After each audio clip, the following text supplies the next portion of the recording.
Hey guys, welcome back to the channel. This is a story about what if Naruto x Supergirl married Sasuke bashing.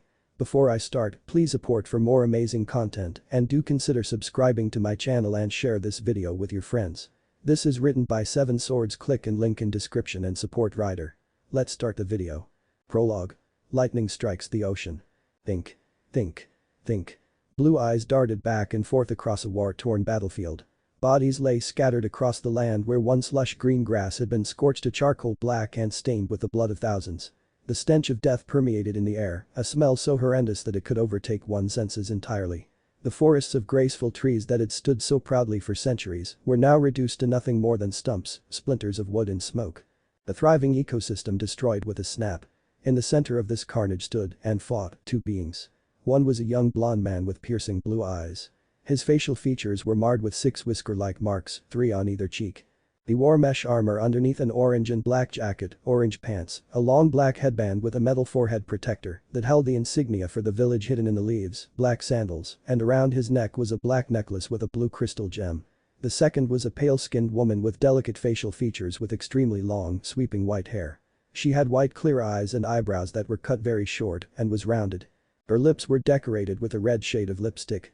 2 brown horns protruded from her head and a third eye sat in the center of her forehead, red with multiple rings and tomos. She wore a high-collared hime kimono with a tomo running down the center and the edges of the gown, which were also adorned with intricate gold and purple lines. The 2 being were Naruto Uzumaki and Kagaya Otsutsuki. A shinobi and a princess from 2 very different times and with 2 very different mindsets, locked in a battle to the death that would ultimately determine the fate of the elemental nations for eternity. Enough. This battle has waged long enough. Look at the damage you have done to this earth by continuing to deny the inevitable. It is time for you to perish so that I may regain all chakra and convert this world into what it should be without your vile kind wreaking havoc. I don't think so. Naruto returned angrily, dodging side to side as Kagaya seemingly glided around him. I'm not going to let you destroy this world. No more people are going to die but you. Suiton. Dai Bakasui Shoha. Kagaya's eyes widened, only ever so slightly, as Naruto spewed out a massive amount of water, covering the entire area in crushing waves. In the center of it, Kagaya seemed as if she wasn't fazed in the slightest, though it was obvious she had been caught off guard and the waves were knocking her around slightly. Suro no Jutsu. The waves rushed around Kagaya before forming a gigantic sphere that covered a large portion of their vicinity with her in the middle of it all. Endgame. Is that correct? You are able to bring out a surprise technique and this is the best that you have to offer. Congratulations. You have me trapped. Yet, it will not last more than another minute. You are simply delaying your annihilation. Don't get cocky.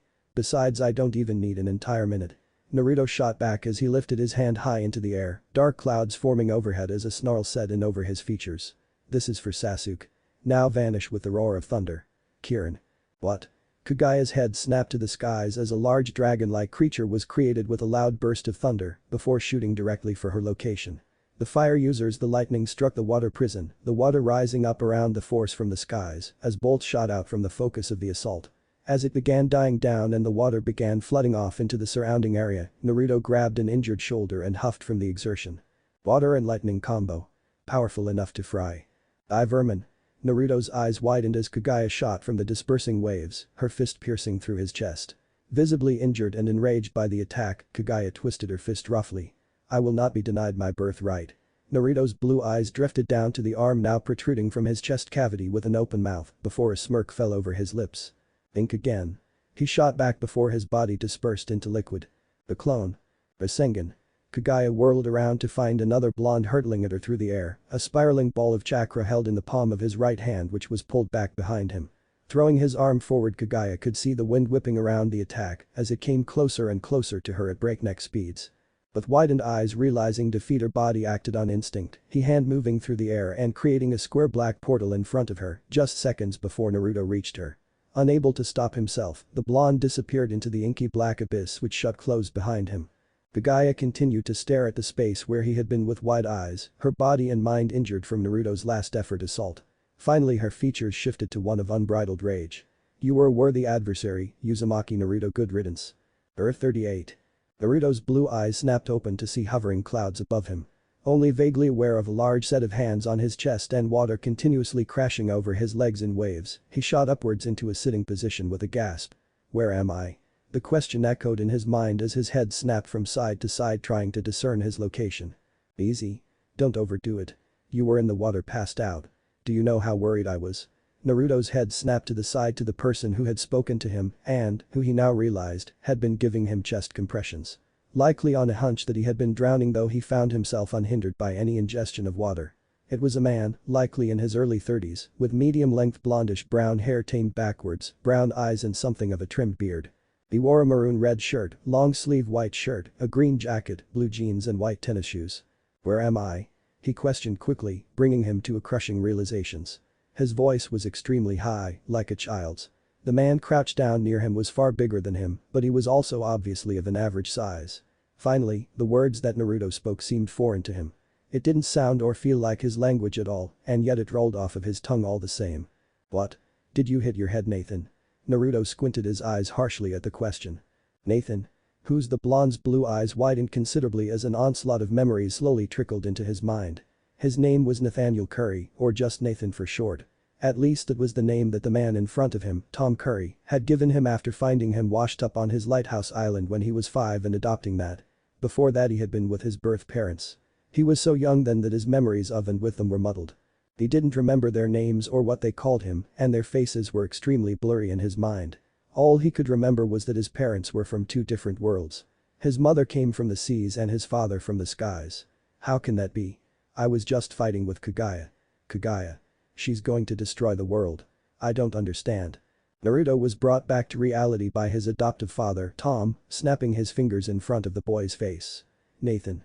Come back to Earth and let me know that you're alright, would you?" "Oh yeah, sorry Dad." Naruto returned almost in a haze as he pushed himself off of the ground, still finding himself closer to it than he had been the last time he had been conscious. Of course, that came with the territory of being 9 years old. "I guess I was just out here playing and slipped or something. I'm alright though. Just a little confused right now. I think I just need to go and lay down. Rest a little." Tom looked at the blonde with a scrutinizing gaze before slowly nodding his head. "Okay. Well, go to your room and head to bed. Let me know if you feel bad or anything. If we need to, we'll go to the doctor's in the morning. As long as you're okay though, it's back to school like normal." Naruto nodded his head absent-minded as he left Tom behind, making his way into the lighthouse and to his room on instinct. Closing the door, he slowly looked around himself. It was a slightly comfortable yet Spartan room. There was a desk, a bedside table, a dresser, a study desk, a closet and a few posters plastered around the room here and there. I need to figure out what's going on. I remember my entire life in the elemental nations. I was fighting Kaguya. I think that I was close to beating her. Then she ripped open a portal and then I was here. And now I remember this life as Nathan Curry. Oh, and I'm young again. I don't know how or why, but that's definitely a top priority. It's not a lot to go off of though, maybe a Jinjutsu. Placing his hands together in a hand seal, Naruto whispered, "Jinjutsu Kai." With eyes clenched shut, Naruto felt nothing at all happen, and when he opened his eyes, he still found himself in the exact same place. So that didn't work. I didn't feel anything from my chakra either, and that's weird. Alright, time to try something else and gather some information on where I am. Forming another hand seal, a harsh whisper escaped his mouth, "Shadow Clone Jutsu." Yet Naruto simply stood there. There was no puff of smoke and there were no clones. The blonde found himself completely baffled. "My chakra, what's wrong? I can't feel it, it's not doing anything. I can't feel Kurama either." "Kurama?" He waited in silence with no answer until a knock at his door startled him. "Nathan?"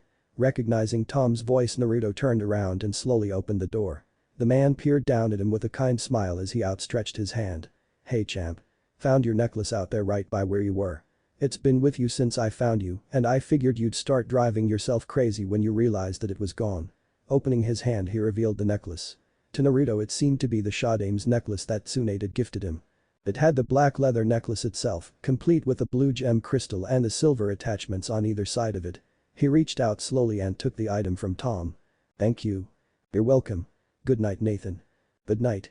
Naruto returned as Tom walked away and he slowly closed his door once again. Turning back around, he made his way across his room and sat down on his bed. Holding his necklace by the top of its leather strap, his blue eyes observed it closely. Without a shadow of a doubt, this necklace was identical to the one he had been wearing when he fought Kaguya. He pulled the item on over his head and allowed it to rest around his neck while he held the gem in his hand and continued to observe it. His brow furrowed as he noticed that inside the gem the blue seemed to be rolling like waves. He peered closer. As he did so he was slightly startled as it seemed that lightning spread throughout the gem, the image of lightning striking the ocean held in the palm of his hand. Naruto listened to me, a voice echoed through his mind. A voice that seemed so familiar. A voice that he couldn't pinpoint. A voice that he just seemed to know came from within the gem held in his grasp. Your life will never be the same. The memories you have of the world that you have left behind, let them all go. You have no chakra anymore. There are no more jutsus, no more seals or anything else of that kind. Those are all things that you have left behind in a past life. What do you mean? What I mean is that this your life now, Naruto. Go by the name Naruto Uzumaki all you want, hang on to a life you have lost as much as you want, cling to your memories as much as you want. They are all gone. Chakra. Gone. Jutsu. Gone. Your precious people. Gone. The elemental nations. Gone. You have been given a second lease on life, something that not many are awarded. Enjoy it, cherish it and make the most of it. You will go on to do great things just as you always do Uzumaki, Naruto. The waves that seemed to be moving within the gem became violent, rushing around in a deadly whirlpool as the lightning grew more untamed. They continued to grow more dangerous in appearance until they reached their crescendo and then ceased to exist. Naruto's hand dropped the gem where it came to rest on his chest, the boy's eyes sliding shut before he fell backwards onto his bed, unconscious. Earth 38, Gateway City. Blue eyes slowly fluttered open as rays of sunlight shone through an open window. Naruto groaned as he realized that the morning was upon him. Pushing up off of his bed he threw his legs over the edge and sat with his head down, his fists clenching his sheet. The tone of his cell phone was drilling into his ears. Reaching over to his bedside table where his phone was vibrating across the surface, he grabbed a bottle of water before quickly downing it. Tossing it into a small trash can there by the table he reached back and grabbed his phone to check the caller ID. Harrietta Seville Great Naruto breathed with a sigh. The Greek demon strikes early today with only another moment of hesitation, the blonde pressed the green answer button and lifted the phone to his ear. Ms. Seville, what can I do for you? Nathaniel, I'm glad you could answer. Listen, with all these new artifacts coming in there's a lot of news surrounding the museum. A lot of publicity to be made. My friend Cat Grant, you know, the owner of Catco Worldwide Media, has agreed to publish an article on the new exhibit's opening. I want you to do an interview for the museum. Keep the interest at a peak. You are, after all, our publicist. Naruto ran a hand over his facial features and urged himself not to sigh in response. Of course Ms. Seville. Where do I need to meet the reporter? Right. Here's the catch. Naruto rolled his eyes at this statement. Of course there was a catch. When it came to his boss there was always a catch. Cat says that her reporters are spread pretty thin right now. She can't afford to send one to the city and, honestly, she can't spare one for the story. We came to an agreement though. Since we live relatively close I said that you would drive over to National City and visit their headquarters for the interview. Her assistant is going to be doing the interview. She's not an actual reporter herself. But don't let that get in the way. Kat promised me that she would have one of her expert reporters draft up a series of questions and that the girl is competent enough to write down your answers. The final edit will be drawn up by someone else of course, so just go along with it and give the good answers. Oh, and take some of those pictures that I sent you of the incomplete exhibits. It'll give them something to put alongside of the article. Will do Ms. Seville. Naruto returned with a grimace set into his features. After this his boss gave a curt goodbye before they both hung up their phones. Placing his phone back on the table and released a long exhale of breath through his nose. She-devil. Pushing up onto his feet by planting the palms of his hands into his bed, Naruto stretched his arms to help wake himself up a little more. He let his eyes move over the space he occupied. He lived in a bachelor's pad. The space had wooden floors, gray walls, a king-size bed sat towards the window of his room with a headboard pressed up against the wall, a flat-screen television mounted on the wall across from the bed, his bedside table, a lamp on the opposite side of the bed, a cushioned lounge chair off to the side, and a dark wooden table with a few chairs around it, where he typically ate. Of course, also within the vicinity was his kitchen and laundry area.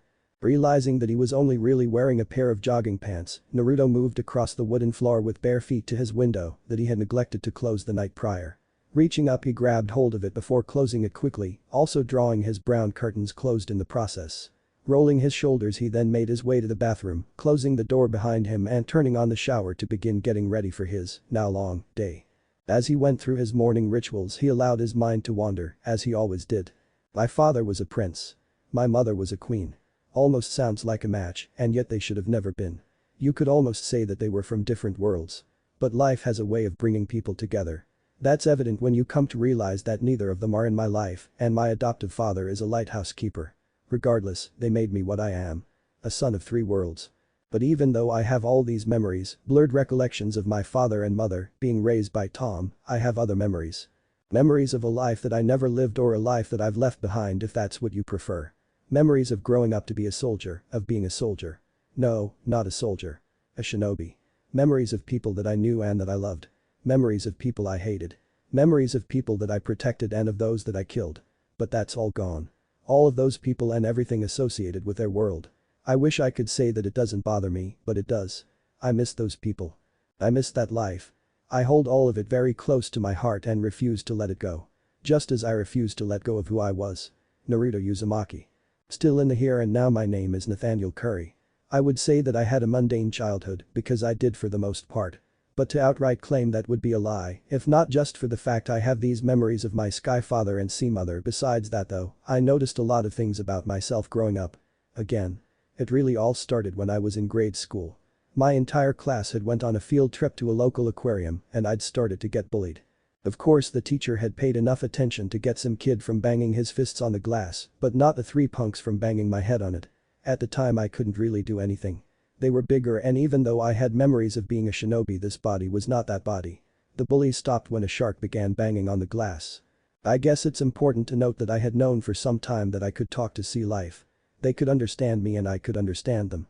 I remember placing my hand on the glass and trying to make the shark calm. And it became calm. When I turned around, all of the sea life flooded to the glass behind me and later other kids would tell me that my eyes had turned yellow. I didn't know that then though. They were still blue when I got home from school.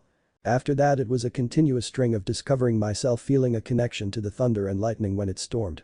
Realizing that I could breathe underwater. Those types of discoveries. With the realization of what I could do, I used my memories as a shinobi to retrain myself throughout my life. After all, in this world there's a being flying around called Superman who fights evil forces. One couldn't be too safe. But I'm getting ahead of myself. I made it through grade school okay, and honestly high school was no problem at all. With all of my memories I was ahead of the curve and skipped a grade, so I was able to graduate a year early. Afterwards, having no real plan for the future, I went to college for 4 years and obtained my bachelor's degree in communications before becoming a publicist. Because, let's be honest, not everyone can have those cool action hero jobs or be billionaire playboy philanthropists. Somebody's got to do the other jobs. And for me, well, I'm one of the most sought after publicists in Gateway City. I have multiple clients, but most notably the National Archaeological Museum of Gateway City, run by the oh so pleasant Henrietta Saville. Besides Greece itself, the museum has the largest collection of Greek artifacts. Recently they've also garnered a large collection of Norse artifacts as well, though that was due to my intrigue for that culture and my pushing for it to happen. It came through though, there's a lot of interest in the museum as of right now. Anyway, besides all of the bizarre things about myself, I've had a fairly normal life until recently. Had a few girlfriends here and there in high school and college. Worked a few dead-end jobs all the way up through college. Just the average American life. But recently I've begun to lead something of a double life. All of these memories just always seem to swirl in my head of me protecting all of these people. And there's so much evil in the world. Too much for just one Superman to fight. I've started to go out and help people when I can with the abilities that have been granted to me. It hasn't picked up too much attention yet, thankfully. I don't really know how to lead a double life. Don't know how I would keep the two worlds separate from one another. I mean, even in these memories that I have of being a shinobi, I never lead a double life. I never achieved the rank of Anbu, so it was never required. It's something that I'll figure out along the way though, because if there's one thing I miss from that life I've left behind that I can actually recapture, it's being a protector. Naruto spit the last bit of his toothpaste into the sink before looking up into the mirror positioned above it. His hair was a shocking shade of bright blonde that was cut into a textured crop. The sides were kept relatively short but not taken too high. His always piercing blue eyes stared back him. His cheeks, as he remembered no matter what memories he thought of, were marred on either side with 3 whisker-like marks. Over his athletically muscled form he wore a simple plain black t-shirt, a pair of blue jeans and a pair of black tennis shoes. The blonde closed his eyes with a clenched jaw and took in a quick harsh breath as he heard his phone ringing from the other room. Throwing his bathroom door open, Naruto marched across his wooden floor to grab his phone. Henrietta Saville tapping the answer button, he lifted it to his ear for the second time that morning. Yes, Ms. Saville. Nathaniel. You haven't left for National City, have you? Naruto raised an uninterested eyebrow at her question. No ma'am. I just finished getting ready. Haven't even left my apartment yet. Good. So listen, I just got a call from Kat. She tells me that she has a few events that she's attending lined up throughout the week. Of course she has her mandatory +1 and she's offering it to us too so that you can go to the events with her and get us some more publicity. So I'm going to have to ask that your visit there be extended for about a week to 2 weeks. We'll play length of stay by ear. But don't worry. We'll be covering your stay there. Use your company car for gas, hotel expenses, food and whatever else it is that you may need. Sounds great, Naruto returned solemnly. Amazing. Have fun in National City. Ciao darling. Her side of the line went dead and Naruto pocketed his phone with a curse. There went a lot of his freedom for the foreseeable future. Grabbing his wallet and keys from his bedside table, he pocketed his wallet before walking to his door. Grabbing a black leather jacket hung up beside the door, he exited his apartment and locked the door behind him. He didn't care about grabbing extra clothes because he always kept a backpack of essentials in the trunk of his vehicle, just for situations just like this. Naruto then made his way down the stairs and outside, where he made his way to his car, a black 1969 Chevrolet Camaro. Getting inside of the vehicle, he gently closed the door and started the vehicle up. Gripping the steering wheel with a sigh, he put the car in reverse and began to make his track to National City while blaring his radio the entire time. Naruto lost sense of time at some point during the drive. However, it didn't feel like much of a trip until he reached the large "Welcome to National City" sign that greeted those that entered. The young man grimaced slightly at the sight. Can't wait to say goodbye to National City. I had plans, not great plans, but I had plans, damn it. Using the GPS on his phone, Naruto followed his route throughout the city to his destination. He pulled into the Katko Worldwide Media parking lot and quickly found a spot to park his car before stepping out and stretching his legs. God. Feels good to stand up again. Rolling his shoulders, Naruto figured he had stalled enough as he made his way into the building. As soon as he walked in, he was met with 2 security guards who ran a metal detector over him to ensure that he wasn't carrying any weapons. Immediately after them, he came upon the building's secretary. "Hello sir, how can I help you?" the woman behind the desk asked as she stopped typing away at her keyboard. "My name is Nathaniel Curry, publicist for the National Archaeological Museum of Gateway City. My employer, Harrietta Seville, sent me to have an interview with Ms. Cat Grant's assistant for an article on the museum's new exhibit openings." The woman smiled at him. "Nathaniel Curry, let me see here." She turned in her chair and typed on her keyboard, staring at the screen in front of her as she clicked her mouse a few times. "Ah, here you are. Nathaniel Curry, interview with Kara Danvers. Well, Mr. Curry, welcome to National City and Katko Worldwide Media.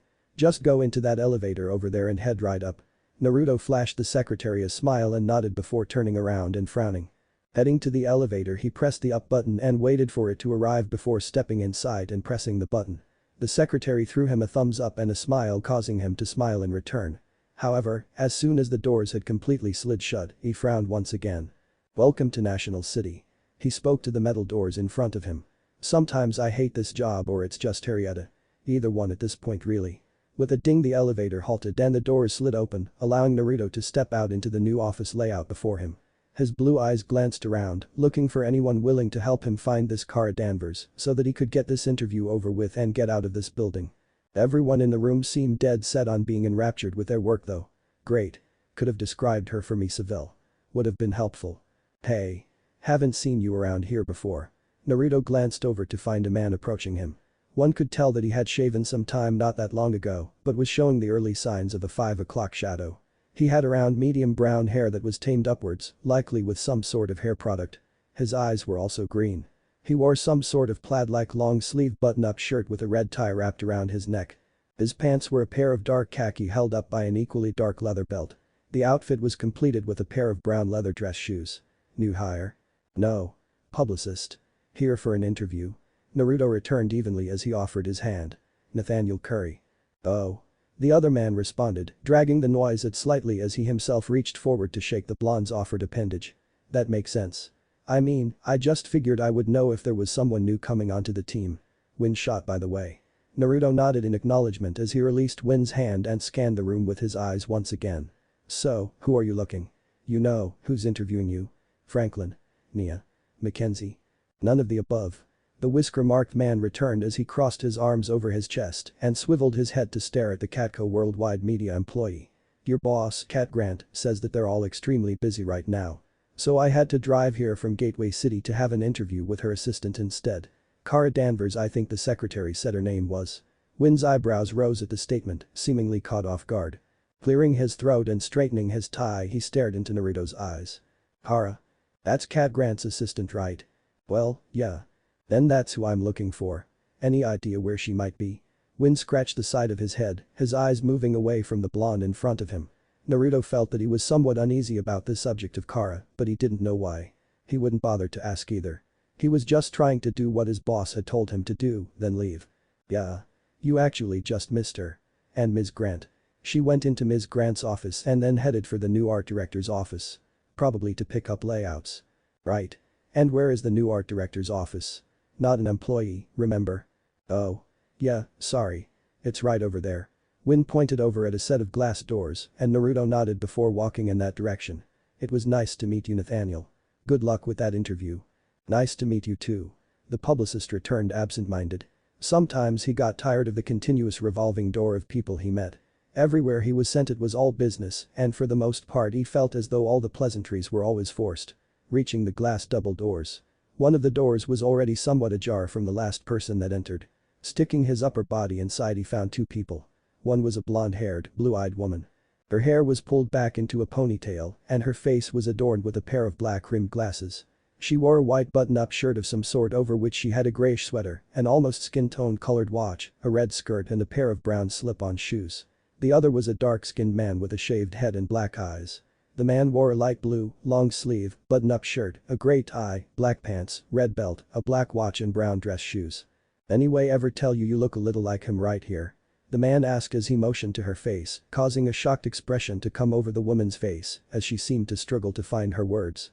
No, you're the first. She was finally able to get out as Naruto noticed that she stumbled over her words. The man turned his head to the side for a moment with a thoughtful expression as the woman stared at him. Naruto decided it was about to grab their attention, so he reached up and rapped on the glass door with his knuckles. Hey. Sorry if I'm interrupting some kind of reunion here. He spoke as he fully stepped into the room drawing their eyes to him. He noticed the blonde-haired woman was struggling to find her words again. Huh? She finally answered back as the man smiled. No reunion. It's our first time meeting each other, Mr. Curry. Nathaniel Curry. Naruto spoke to the dark-skinned man before giving a half shrug. I guess that's what I get for assuming. There just seemed like an air of familiarity there. At least from you. Sorry about that. Hey, no problem. The man returned as he and Naruto shook hands. I'm James Olsen.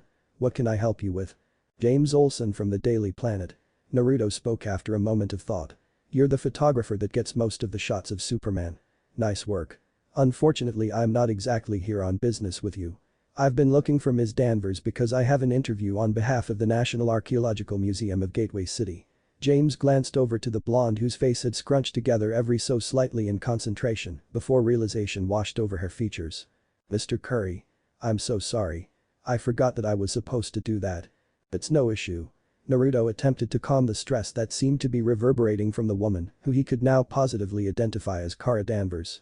Kara switched her attention from Naruto back to James, who turned to meet her stare. Thank you. She stated, looking down at the picture held in her hands as an indication. Yeah, of course. James answered with his hands on his hips as Kara made her way to where Naruto was standing. He came out of his thought suddenly, causing Kara to turn around in surprise. Layouts. The word came out of his mouth with something of a chuckle as he smiled. Kara opened in her mouth as she stared at him before blowing air through her lips and looking down with a smile. Right. She turned, still smiling, to grab the layouts that she had originally been sent to the office to collect after letting out something of a laugh. Almost forgot them. Bye. She walked out of the door and, with a wave to Katko's new art director, Naruto followed along behind her. So where are we doing this interview? Naruto asked from behind her, causing her to spin around slightly. What? He raised an eyebrow as she seemed to freeze when her blue eyes met his. Every few seconds her eyes would drop down to stare at the whisker-like marks on his cheeks before shifting back up to his eyes. Wow. You really do have a lot on your plate, don't you? I'm so sorry. I guess I'm just kind of scatterbrained today. There is a lot going on around here. Like I said, it's no issue. Naruto shrugged slightly once again as he continued to hold Kara's gaze. Thank you for being understanding, I mean. Let me go put this on my desk and then take these layouts to Ms. Grant. I'll be right back out and we can go do your interview.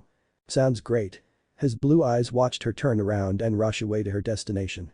With a deep breath he glanced around the room once again. It was boring. There wasn't much to take in within the office besides the view it gave of National City, and even that was something that Naruto wasn't wholly interested in. The atmosphere was boring too, and most of the employees seemed as though they were dull.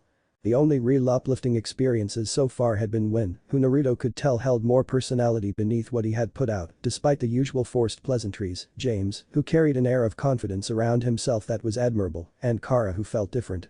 Naruto couldn't quite put his finger on it, but there was definitely something different about her. He chose not to linger on it too much, and before long the glasses-wearing blonde had made her way back over to him with a pad and pen in hand. "Okay, Mr. Curry, are you ready?" Naruto nodded and stretched his arm out to his side. "Lead the way." Kara smiled in response and walked past him, prompting him to turn and follow her. She led him to an empty room that wasn't too dissimilar to the one that they had just previously occupied with James Olsen. "Have a seat." She spoke, gesturing to a cushioned chair positioned in front of a wooden table. Kara walked around the table to an identical chair on the opposite side where she sat down. "So, Mr. Curry, you're the publicist for the National Archaeological Museum of Gateway City." "Yes. Among other clients, but they're my biggest one." "What's it like working there and under Ms. Harrietta Seville?" Naruto quickly bit his tongue to keep from calling out the she-devil. He was still a little bitter about being uprooted from his home and pulled away from his planned weekend. It can be challenging at times. The museum as a whole demands a lot of attention, but that's to be expected with the size and success that it has currently reached, and it is still expanding after all. "I'm always on call because at the drop of a dime we might make a new discovery or purchase a new acquisition." Kara nodded her head as she quickly scribbled in her notepad. "I see. Can you go a little in depth about what you mean about new discovery and new acquisition? Mentioning them means that they're two separate things, right?" Naruto almost raised an eyebrow. He was sure that question wasn't in the questionnaire her boss had drawn up for her. After all, it was a situational question based off of something he had just stated. He was a little impressed by this considering that Kara was just an assistant and not an actual reporter. "They are two completely separate things, yes. As you may know, our museum holds the largest collection of Greek artifacts outside of Greece itself. We actually expand in 3 different ways. One is by discovery. We have archaeologists on our payroll that reside in Greece and research for the museum. Any artifacts that they discover are, ultimately, brought to Gateway City where we then house them. The archaeologist that made the discovery is credited of course. We always give credit to those that discovered the artifacts, regardless of where we get it from, and we give credit to who we got it from. That's important because of the other 2 ways we expand our collection. The second is by making deals for artifacts. We have a team on our payroll that is constantly scouring the globe in search of breathtaking artifacts. After finding ones that are suitable and ensuring that it's something that the museum is interested in, they then go about acquiring the artifact, either by purchase or by trade. The final way that we expand is through donations, which is pretty much exactly what it sounds like, though donations do go through a hefty amount of research and scrutiny before they are deemed fit for the museum. Kara looked up from her notes and smiled at him, a smile that he found somewhat infectious. "So, the museum has been closed for a number of weeks for renovations. Actually, an entirely new wing has been added to it. Can you tell me why and what it means for the museum?" "Well, firstly, I feel like I should state that it hasn't been entirely for just that one wing. We have added other new additions in this time that will feature new Greek artifacts never before seen at our museum. That seems important for me to state because I don't want that to get overlooked in the wake of our announcements. However, it is true that we've added a new wing to the museum that will feature artifacts from a culture that is separate from ancient Greece. We've recently begun bringing in Norse artifacts that will be displayed in that wing and other portions of the museum as our collection continues to grow. As for what it means for the museum, well, it's a new lease on life. Something new to reinvigorate it. Something that can potentially reach out to those that aren't interested in the Greek artifacts that we have in our possession. In addition, it's opened up more jobs. We're obtaining this collection just as we have obtained our Greek collection, and that means that we've opened up a new team for archaeologists and a new team to travel the world in search of artifacts that people are willing to part with." "That's wonderful." Kara returned as she placed her elbow on the table, leaning her cheek on her fist as she stared at Naruto before coughing slightly. "Okay, let's see, here we go, last question. What brought about this new change for the museum and why?" "Well, that's simple. I've been the publicist for the museum for a few years now, and I'm very interested in Norse artifacts myself for some reason or another. One day I sat down with my employer, Ms. Seville, and after a long conversation we both agreed that it would be an interesting business endeavor to pursue and one that could potentially bring the museum to a larger audience, which is, of course, what we want to do." Kara smiled at her fellow blonde before looking down at the wooden table for a second. Placing her hands on it, she pushed upwards and stood from her chair, prompting Naruto to do the same.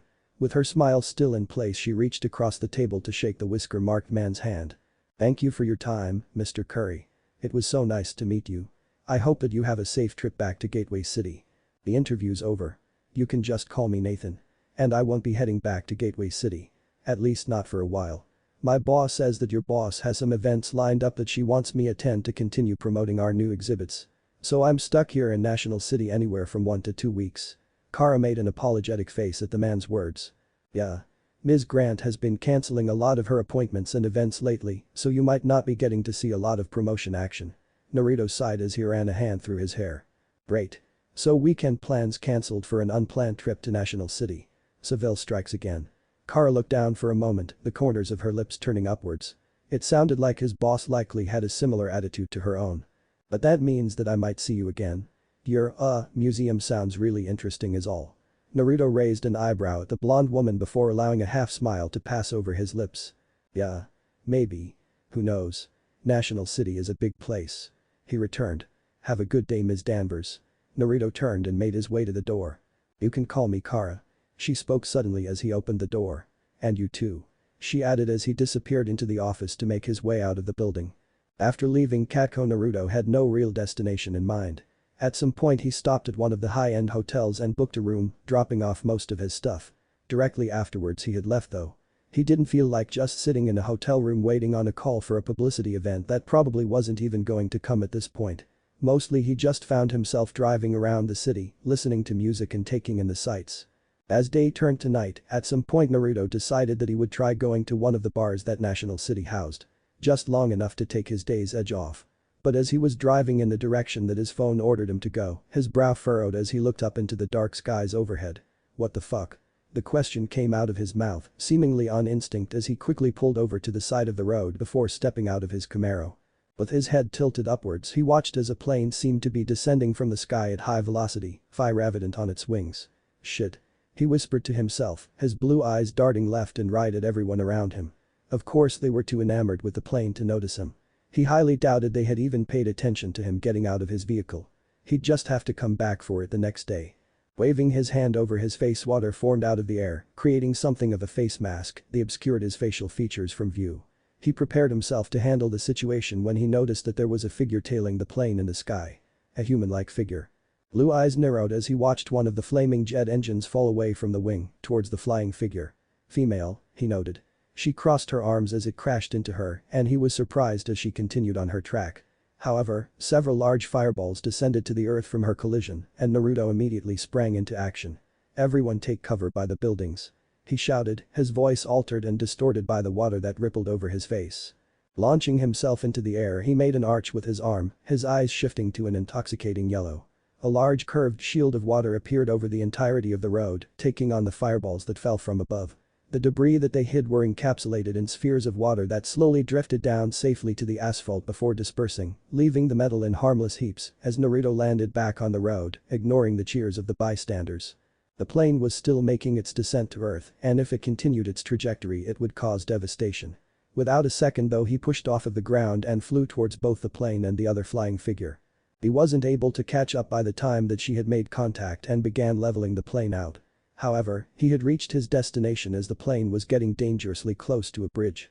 Grabbing hold of the bottom of the plane behind the woman, he put all of his strength into helping her tilt the plane so that it could pass safely between a gap in the bridge. Amazingly they were able to pull off this tight squeeze as the aircraft continued to fall, leaving all civilians unharmed before they and their load landed in the water. Naruto could hear the cheering of those inside the plane even underwater. The woman surfaced, throwing her arms into the wing of the plane before slowly dragging herself on top of it, soaking wet. She came to her feet as a helicopter put spotlights on her. Like a bullet Naruto shot from river, propelled upwards by its waters before landing beside the smiling woman. It was an infectious smile and one that he had only been introduced to a few hours beforehand. Standing shoulder to shoulder and facing in opposite directions, the currently yellow-eyed man spoke to her in his distorted voice. I knew there was something different about. Kara looked over to him, both in confusion and fear, but he said nothing more as he kicked off of the plane's wing and fell back first into the river, disappearing as he slowly drifted further and further down. She was shocked that he would throw himself to the elements like that, but a quick scan revealed that he was already gone and nowhere underneath her. Put off by this and realizing that she had basked in her after-hero moment long enough, Kara herself kicked off of the wing and soared through the air back into National City at seemingly untraceable speeds. Surfacing in an isolated area, Naruto launched himself back onto the cement of National City, quickly waving his hand over his face to disperse back into nothingness. Looking around, he took in a deep breath and made the decision that he wouldn't wait until the next day to go and get his Camaro after all. He'd likely end up getting a parking ticket if he did. Taking off his leather jacket, he grimaced as he threw it into a trash can. He had really liked that jacket. It had become his favorite. But if he knew one thing about going back to the scene of the crime, it was that, in the heat of the moment, people were going to remember just a few specific things. Blonde hair. Yellow eyes. Water mask. And his leather jacket. Damn it. I really loved that jacket. He mumbled to himself as he kicked at a rock on the ground, pausing to check his reflection in a nearby window to ensure that his eyes had changed back to blue. They had. He then began making his track through the city to find his Camaro, both cursing that he had left his phone in it due to being without a GPS and being thankful because it would have surely been ruined at that moment. It took him some time, maybe 30 minutes or so, before he finally found his car. People were still gathered in the area and he wasted no time in getting inside and heading to his hotel to call it a night. I hope I don't regret this tomorrow. National City. I regret this 100%. Naruto thought to himself the following morning after he had left his hotel.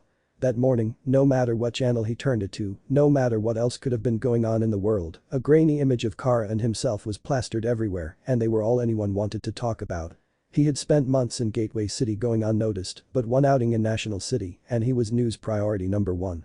Great. Naruto muttered to himself as he shoved his hands into his pockets. He had opted to leave his Camaro at the hotel and simply walk today to clear his head. And to make matters worse, all of it's reminding me of my jacket. Everywhere I look, bam, there I am in my jacket. A jacket I'm having to go replace right now. He was only a couple of blocks from his destination store. And he could only assume that he was forever destined to be in a specific place at a specific time every second as a car sped past him, followed by police cars, which were passed by a blur of red and blue. Well. Looks like she's found her calling. He talked to himself as he paused for a moment before shrugging his shoulders and continuing his track to the store. It was a car chase. What was the worst that could happen? All in all, it would turn out to be a pretty good day for Naruto. He got a new leather jacket, just in a different style, and one that he wasn't emotionally attached to yet. He walked across the city, just enjoying the air, the sky, the water and the sights. Sometime during the day he recalled hearing a news station report that the superhero, Kara in other words, had stopped a bank robbery. He hadn't really thought much about that. Naruto remembered what it was like when he first started helping people in Gateway City a few months ago. It was like a shot of adrenaline. It was a feeling that you wanted to chase over and over again. Albeit, Naruto did his double life excursions in a more stealthy manner then. Again day turned to night and he had received no call from Cat Grant about the publicity events. Still walking the streets he began to contemplate on if he would rather go to a bar or try to find Raymond someone in the vicinity. He did like to treat himself to the delicious noodles every once in a while. As he contemplated this, a contemplation that he knew was meaningless because he would choose Raymond regardless, he felt something pierce the side of his neck. What the fuck? He questioned angrily as he slapped his hand upward to the culprit. Ripping it from his skin with a furrowed brow he observed it through fading vision. It was some sort of metallic projectile syringe that had emptied its contents into his body. Somewhere behind him he could hear a multitude of boots stomping the ground. What the fuck is this made out of? His voice slurred before he toppled over to the ground, unconscious. Undisclosed location. I stand corrected.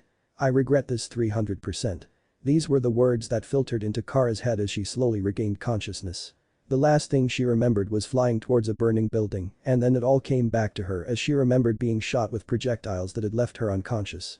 Turning her head she found a dark-skinned man standing with his arms crossed. He had black hair and cut relatively short and dark brown eyes. He wore a black t-shirt, black pants and black shoes. On the other side of him sat a somewhat familiar blonde. The one she had interviewed the other day, Nathan Curry. I also regret that I just dropped a lot of money on a leather jacket that you jackasses took.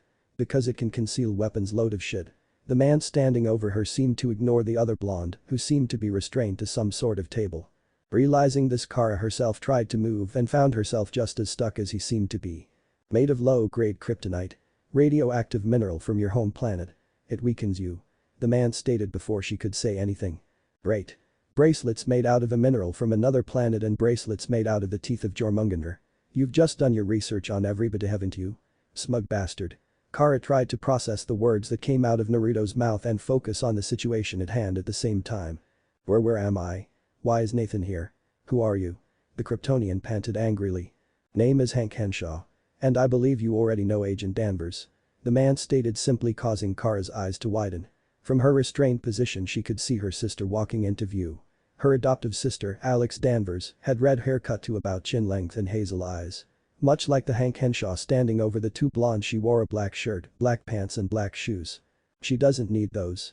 Alex stated as she moved forward and unlocked Kara's restraints, prompting Kara to jerk her arm away and lay back on the table she had been restrained to. Nathan doesn't either. Oh, don't vouch for me yet, Kara. I'm still thinking about repercussions. I've been drugged. Kidnapped. Basically mugged. I'm kind of pissed off right now.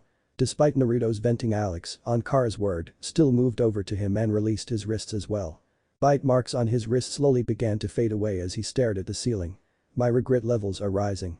She-devil should have just let me have my weekend. Hank, once again, ignored Naruto. Kara could only assume that he had been verbally assaulting and venting for a while at this point. Welcome to the DO, the Department of Extra-Normal Operations. He stated as he walked around the two tables that they laid upon. The DO monitors and protects Earth from extraterrestrial presence and or invasion. That means you. He motioned for them to both get up and follow him, which both did, albeit with reluctance from Naruto. I get that for me.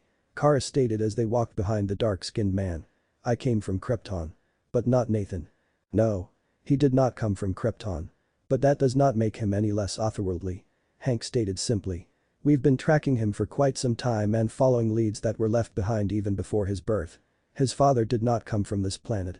He may not have even come from this universe. His mother did come from this planet. But with where she came from, she may as well be otherworldly too. They've been stalking me. Naruto spoke, disconcerted that this organization had invaded his privacy. He has been doing some of the things you just started to for a few months now. But, with him showing up in National City and you both openly revealing yourselves, we knew we could not wait any longer. Look.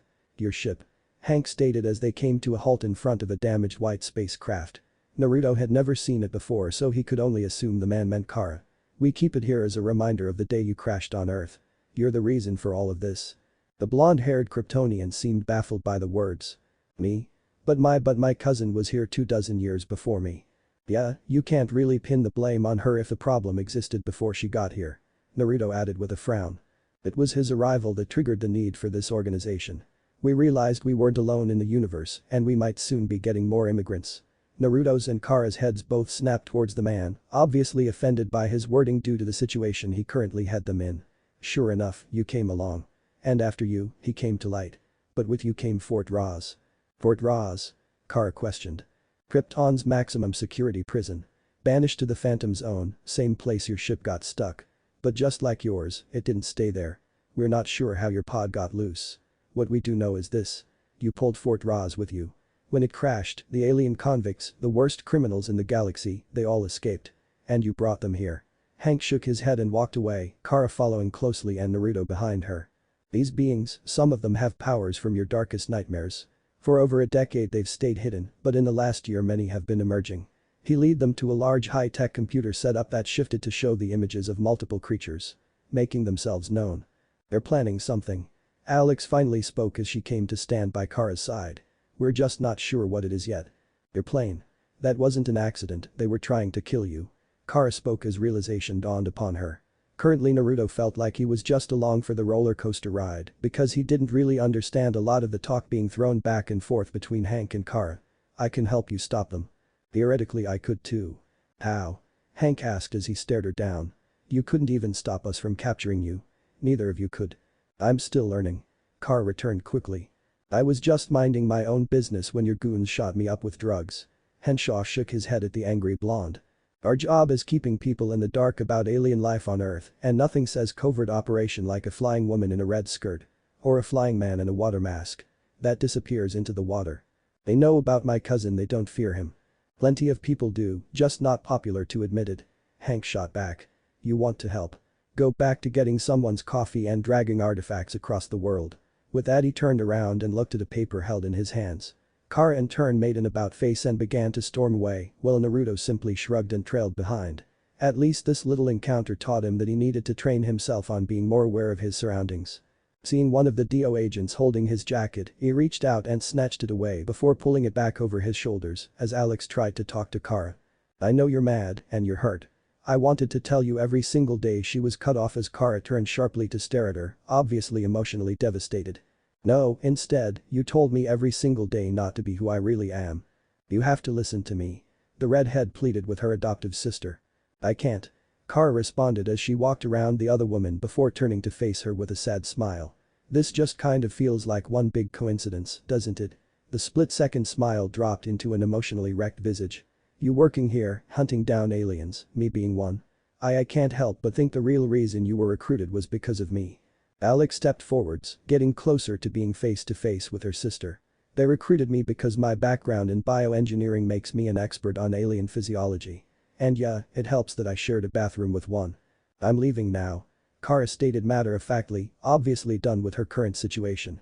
Unless you want to try and stop me. Which I wouldn't. With that, Kara moved around her sister and began marching out of the facility she had been held in. Naruto caught Hank approaching the other woman out of the corner of his eye. I know you don't want to hear this, Agent Danvers, but she's dangerous. Is she though? Naruto questioned as he turned and moved toward the man.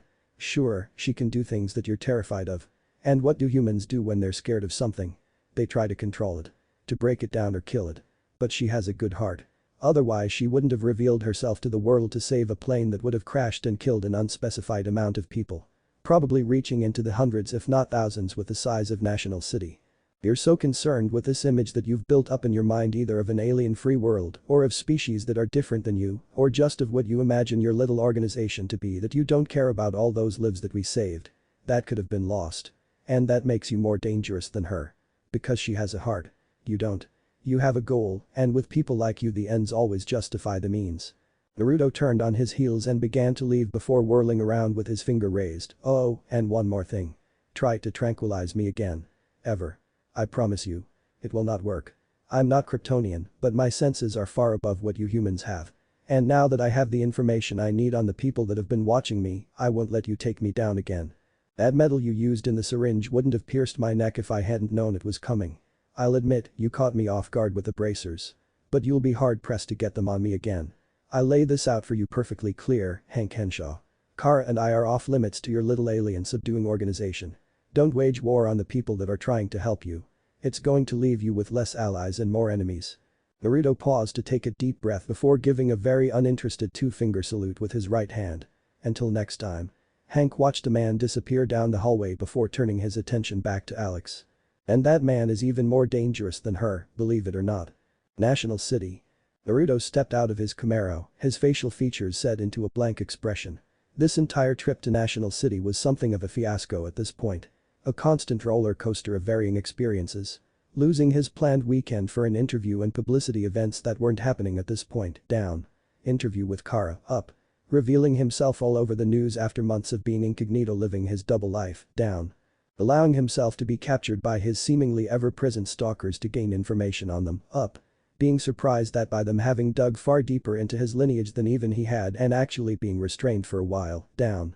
Staying out all night after leaving the Dio facility, down. All he was left with was questions about where he went from here. Oh, and having to trash his favorite leather jacket. Ultimate down. Naruto paused in his steps as he neared his hotel, having felt a presence behind him. Turning halfway around he found the red-headed woman from the Dio. Agent Danvers, if he remembered correctly. He didn't know how exactly, but likely was related to Kara in some way or another. Man, the downs were just piling up at this point.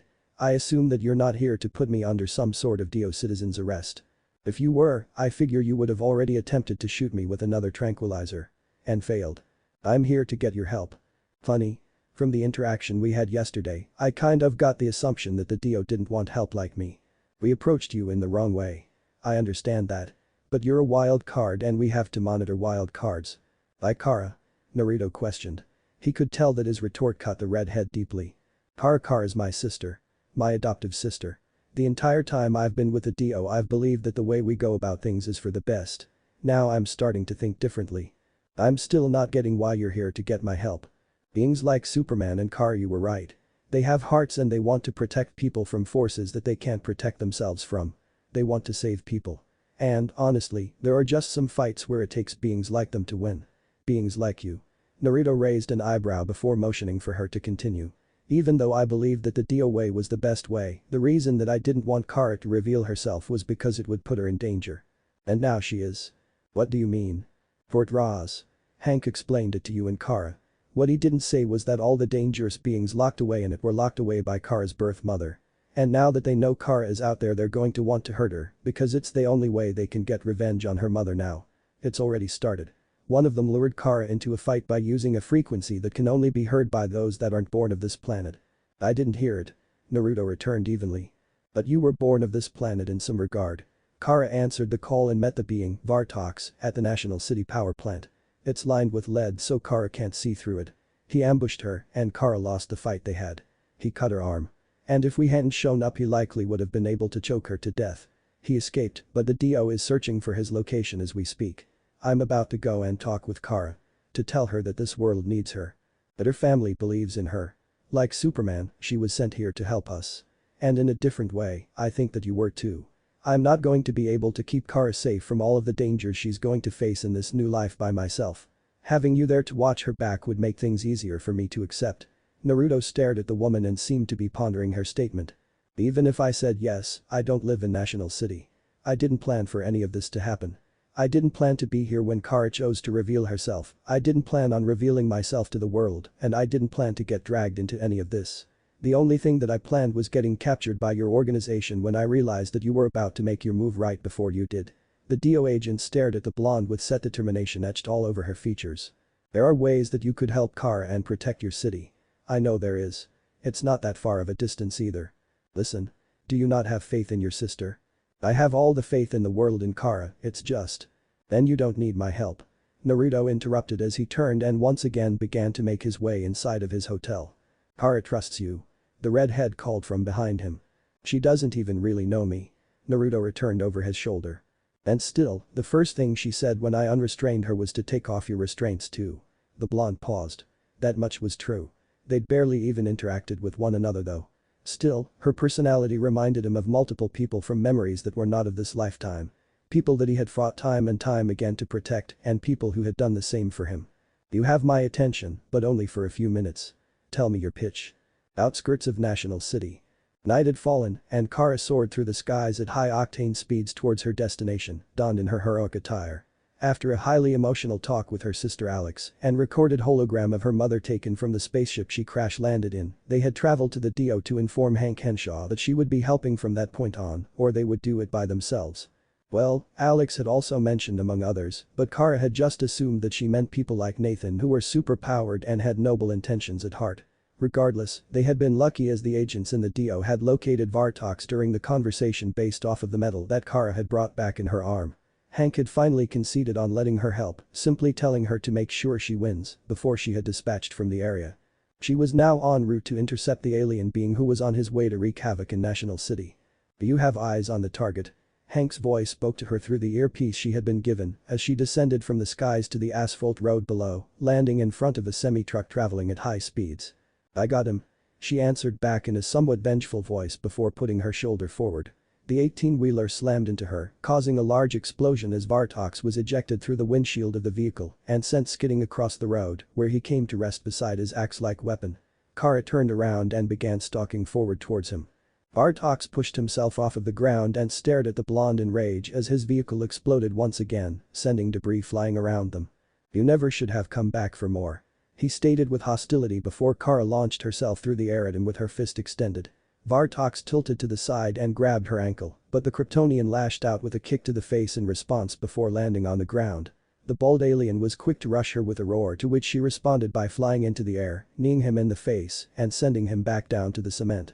Kara flew down, delivering a punch to the side of his face before attempting to follow up with another. Vartox caught her second attack and launched her way before quickly making his way to his weapon, wrenching it free of its resting place in the asphalt. Kara lurched through the air, kneeing her target in the chest and sending him flying backwards through the flaming remains of his 18-wheeler. He was further surprised when a hand roughly grabbed him by the throat and planted him into the road, creating a spiderweb of cracks. Heard you like ambushes. A distorted male voice stated before Vartox was dead lifted off of the ground and flung through the air. He skid across cement once again before coming to rest on one knee as both he and Kara eyed the new arrival. He had blonde hair and yellow eyes. A mask of water rippled across the lower portions of his face, almost in a serene manner, hiding his facial features from view. He wore a layered collared black armor vest on his upper torso, with 3 dark silver plates on either side, black pants, some sort of black combat boots that came up over his shins for protection, and short black leather-strapped gloves. So you're the other one from the plane crash. I'd almost forgotten about you. Bartok spoke, his voice nothing short of a growl. Enough talk. Naruto answered as he blurred forwards. Bartok released another roar as he swung his axe in an arc as the blonde male appeared in front of him. With a wave of his hand, Naruto formed a shield of water over himself that deflected the attack aimed at his skull before delivering a knee to the gut. Bartok doubled over before being pushed back across the road after a well-placed palm to his chest. Before he could even regain his bearings, Kara was upon him, delivering a vicious uppercut. He flew backwards as the female pursued him quickly. She swung, landing a hit before ducking and barely avoiding having his axe connect with her neck. Naruto's knee connected with a man's jaw, causing him to whip to the side. Kara slammed her fist into his leg, causing Bartok to fall down to one knee before she delivered a knee of her own to, roughly, the same area. Using his quick reflexes, he was able to dodge out of the way as Naruto descended to the earth with a ground-shattering punch before slamming the butt of his axe into Kara's stomach. He followed this up by using the same end to assault her back. Naruto was quick to come to her rescue, but as Kara launched off the ground in an attempt to fly away, Bartok grabbed her ankle and smashed her body into him. With the sturdiness of her body and the alien strength, it was just enough to send Naruto flying to the side before Kara was unceremoniously slammed back into the asphalt. Bartok then quickly sent a downwards punch to her face, creating a crater. "Stop, I give up. I don't want to die." Kara spoke, out of breath as she stared up at the alien being. "Give your mother my regards." He returned quickly, intent on ending her before the other blonde could interfere again. He lifted his axe and sent it directly towards her face, causing Kara to swiftly reach up and catch part of the handle to keep the blade from embedding itself in her skull. "Hook, line and sinker," Naruto whispered to himself. "Kara, do it now." Alex's voice rang in her sister's ear, prompting two blue laser beams to shoot from her eyes and begin heating the blade of the axe, aimed at ending her life. Bartok stared in disbelief as he fought against the woman's strength, the blade inching closer and closer to her face. Seeing this made Naruto weary as he thought of how to help. One wrong move could be detrimental to Kara's survival. "It's not working. I can't do it," she cried out in desperation. Making up his mind on his next course of action, Naruto focused his aim, his eyes changing to an illumination of light as sparks seemed to shoot out of them. "It's okay, Kara. You're not alone." He called back to her, hoping his words reached her, as well as the ones he was sure her sister was also speaking to Kara. Lighting seemed to spiral down Naruto's arm as rain clouds formed overhead, thunder echoing in the distance before the lightning shot from his body and slammed into the blade of the axe, along with Kara's heat beams, further elevating the temperature of the weapon. Bartok released a prolonged scream as he continued trying to push the axe downwards, realizing that no matter the outcome he had lost this battle with the arrival of the second blonde. Then, Kara's head snapped to the side just before the weapon in Bartok's hands exploded, sending him flying backwards to land on the ground once again. With her head turned to the side, Kara experienced the sight of Naruto, his mask having dropped due to his concentration on his attack, with his eyes glowing with an intoxicating white of electricity. Despite the severity of the current situation, a recent conversation with Win fluttered through her mind and she couldn't stop the whispered, "Wa pow." Quickly snapping back to reality, Kara stood up and walked to stare at her downed enemy. "It's over. You think I'm the threat?" Bartok responded angrily, obviously impaired by his new injuries. "You have no idea what's coming." Naruto saw something of a smirk on the man's features before he ripped a remnant of his blade out of the ground and pierced his own chest with it, ending his life. He saw Kara flinch at the display, obviously disturbed by it. "Why didn't you go full strength against him?" Naruto heard Hank Henshaw's voice question in his ear. "Because I hold my powers back for weaker enemies." He returned quietly through the earpiece that Alex Danvers had presented to him earlier that day. "It's called honor. You should learn it. If he'd been more of a threat I wouldn't have. Besides, you have Kara and I believe that she truly could have handled this on her own." With that, Naruto severed his connection with the Dio, slightly admiring Kara as she stood in front of the blazing remains of the semi-truck looking down at Bartok's body. "I didn't have you pegged for an all-black ensemble of clothes type of guy." She spoke up as her blue eyes turned to stare at him. "What can I say? I left my chainmail sleeves and red cape back in Gateway City. We should talk. Not here, of course. Tomorrow maybe." Naruto fought the urge to laugh at her personality as his mask of water reformed over his face. "Sure. I'll still be in town waiting on a call that's not going to come. I'll stop by your work." Pacco Worldwide Media. Naruto stepped onto the roof of Kara's workplace, heading across its pavement as James Olsen walked in his direction. "Hey Curry, right? Nathaniel Curry." The art director spoke as they came close to passing each other. "Right on the money, James. I'm here to talk with Kara about some publicity requests Ms. Grant sent me right now, but we should sit down sometime. I'm a big fan of your work at the Daily Planet. Hey, anytime. James returned with a smile before he made his way off of the rooftop and back down into the office. Naruto continued his direction where Kara stood holding a box. Had to ask that wind guy where you were again. Seems like a good guy with a lot of personality, but he gets put off when I ask for you. Nice blanket. I knew there was a familiarity towards you with him. Kara lifted her head to stare into Naruto's blue eyes. You heard all of that? Well, it took me a while to figure out you were up here. Meetings on the roof seem like something that should be against company policy, by the way.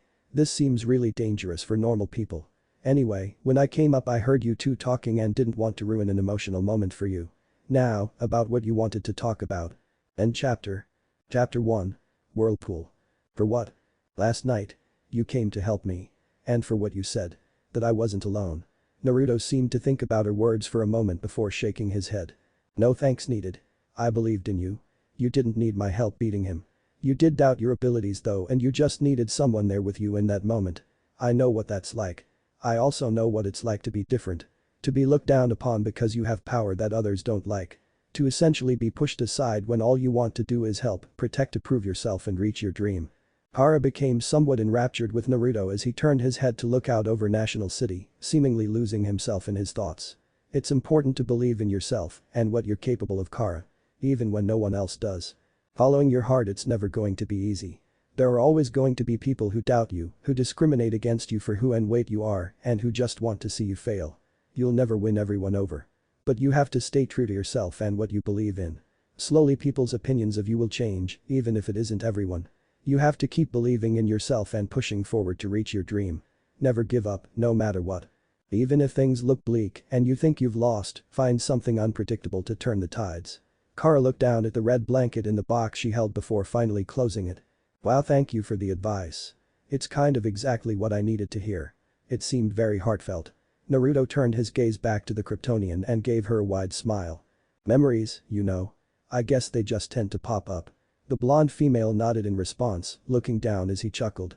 So, what do you plan to do now? I mean, I know that you didn't plan to reveal yourself to the world, but you have, and there's no going back on that now. Naruto pondered her question before giving a slight shrug. I have a few things in mind. He returned as he walked to the edge of the building to fully take in the sight of National City, even though he had already done so after his arrival. It was truly a beautiful city. I'll be keeping a watchful eye on Gateway City. It's my home after all, and I want to keep it safe. But I'll also be coming back here to help Supergirl fight off enemy forces. That's what they've dubbed you, right? To sum it up, I just plan to protect. Because that's what people like us do, Kara. We fight for our loved ones. Use our bonds with them too to make ourselves stronger so that we can always protect them. Besides that, there's the Dio. I made a promise to your sister and I don't go back on my promises. It's my way of life. Naruto caught himself before he fell back into old catchphrases. Speaking of which, I'll still be here in National City next week because of Seville. I believe that I have to take some sort of test for the guy that doesn't trust us. What about you? Kara smiled in response to his answers and seemed to be lost in her own thoughts for a moment before shaking her head. Oh. Well, like you said about Gateway, National City is my home, so I'm going to do everything I can to keep it safe. I'm also going to make it my goal to apprehend every one of the beings that escaped Fort Roz. It was my fault they escaped and I'll make sure that they go back. And, the same as you, I have a test of my own for Hank. Naruto nodded. Her answers were exactly what he had predicted he would get. Probably shouldn't linger here too long. Naruto spoke after a few moments of silence. Especially talking about this. We don't want to attract any unwanted attention. He pulled out his wallet before producing a business card from within its confines. At the top it read, Nathaniel Curry, publicist in bold orange print. It's my business card. I usually give it to potential clients, but it has my cell phone number on it. In case you need me. Hara reached out and gingerly took the card from between Naruto's index and middle fingers. The whisker-marked man smiled at her before turning and beginning to walk back across the rooftop. Wait.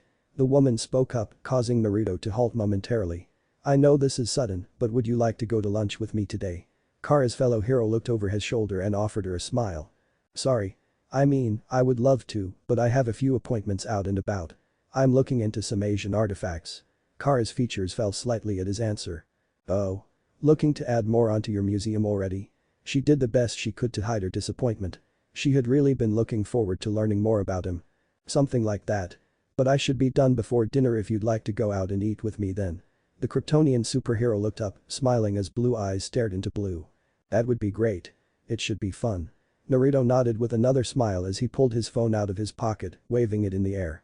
Text me your address and a time. I'll come pick you up then later tonight. With that he left the rooftop, quickly making his way through the Catco office and taking the elevator down so that he could exit the building. Once outside he rolled his right shoulder and headed towards his car. As soon as he was inside and had closed the door, he quickly went to his contacts and pressed the first name that showed before lifting the phone to his ear. The tone sounded a few times before someone picked up on the other end. Danvers? Naruto asked as he looked out of his driver's side window. Yeah, Nathaniel Curry. Have you gathered together everything that you mentioned? Great. I'm leaving my current location right now to head that way. I'll be there soon. With those words he pulled his keys from his pants pockets, placed them in the ignition and started his Camaro before putting it in drive. Dio. We don't normally do this for people who haven't become actual members of the Dio yet. Alex Danvers stated as she stood next to a doorway from which Naruto appeared as he made his arrival into the same building he had restrained in not too long ago. Let's be honest though, the only reason I'm not right now is because I'm something of an otherworldly being. Same for Kara. Right now our status with this organization you're in is currently static solely based on your higher-ups' reluctance in partnering with us. Besides, this has nothing to do with my status with the Dio. I made you a promise besides just watching Kara's back and in return you made me a promise. I help the Dio, in turn helping Kara, and you keep me outfitted with anything that I might need for that task. Alex held Naruto's gaze for a short while before motioning for him to follow after her. Speaking of Hank Henshaw, I'm surprised he isn't here to tell me I'm not welcome here, though somehow in a more insulting way. You don't like Hank. When you say his name you say it in an odd way. And, if you must know, Hank is currently looking into some important matters dealing with extra-normal activity. Naruto cleared his throat as he looked at passing Dio agents. It's not that I don't like him. Well, that's kind of a lie, he hasn't given me any reason to like him and has gone out of his way to insult me. But that's not the issue. The issue is that everything isn't always what it seems, is it? Your boss has a certain way of being off-putting. Alex glanced at the blonde for a second before turning her attention back in front of her. You're right. Everything isn't always what it seems.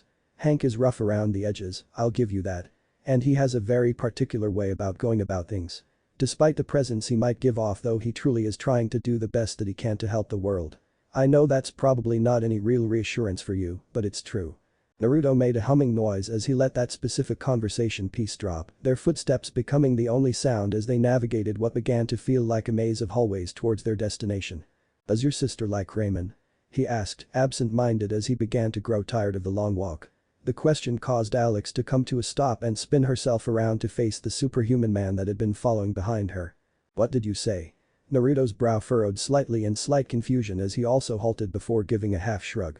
Kara and I are getting dinner together tonight and I just wanted to know if she likes Raymond. I haven't been able to really get some for a while. Alex tilted her head slightly in an almost baffled manner. So you and my sister are going on a date? Date? Naruto returned as he squinted at the redhead in front of him. No one asked anyone on a date. Kara asked if I wanted to go to lunch with her, I said I had plans today, and then I asked if she would rather do it tonight. She said yes so I gave her my number and said I'd pick her up later. That's a date. Alex stated slowly. How have you ever had a girlfriend? Naruto shrugged in response, choosing not to really mull over her words. It's always just kind of happened. That explains a lot.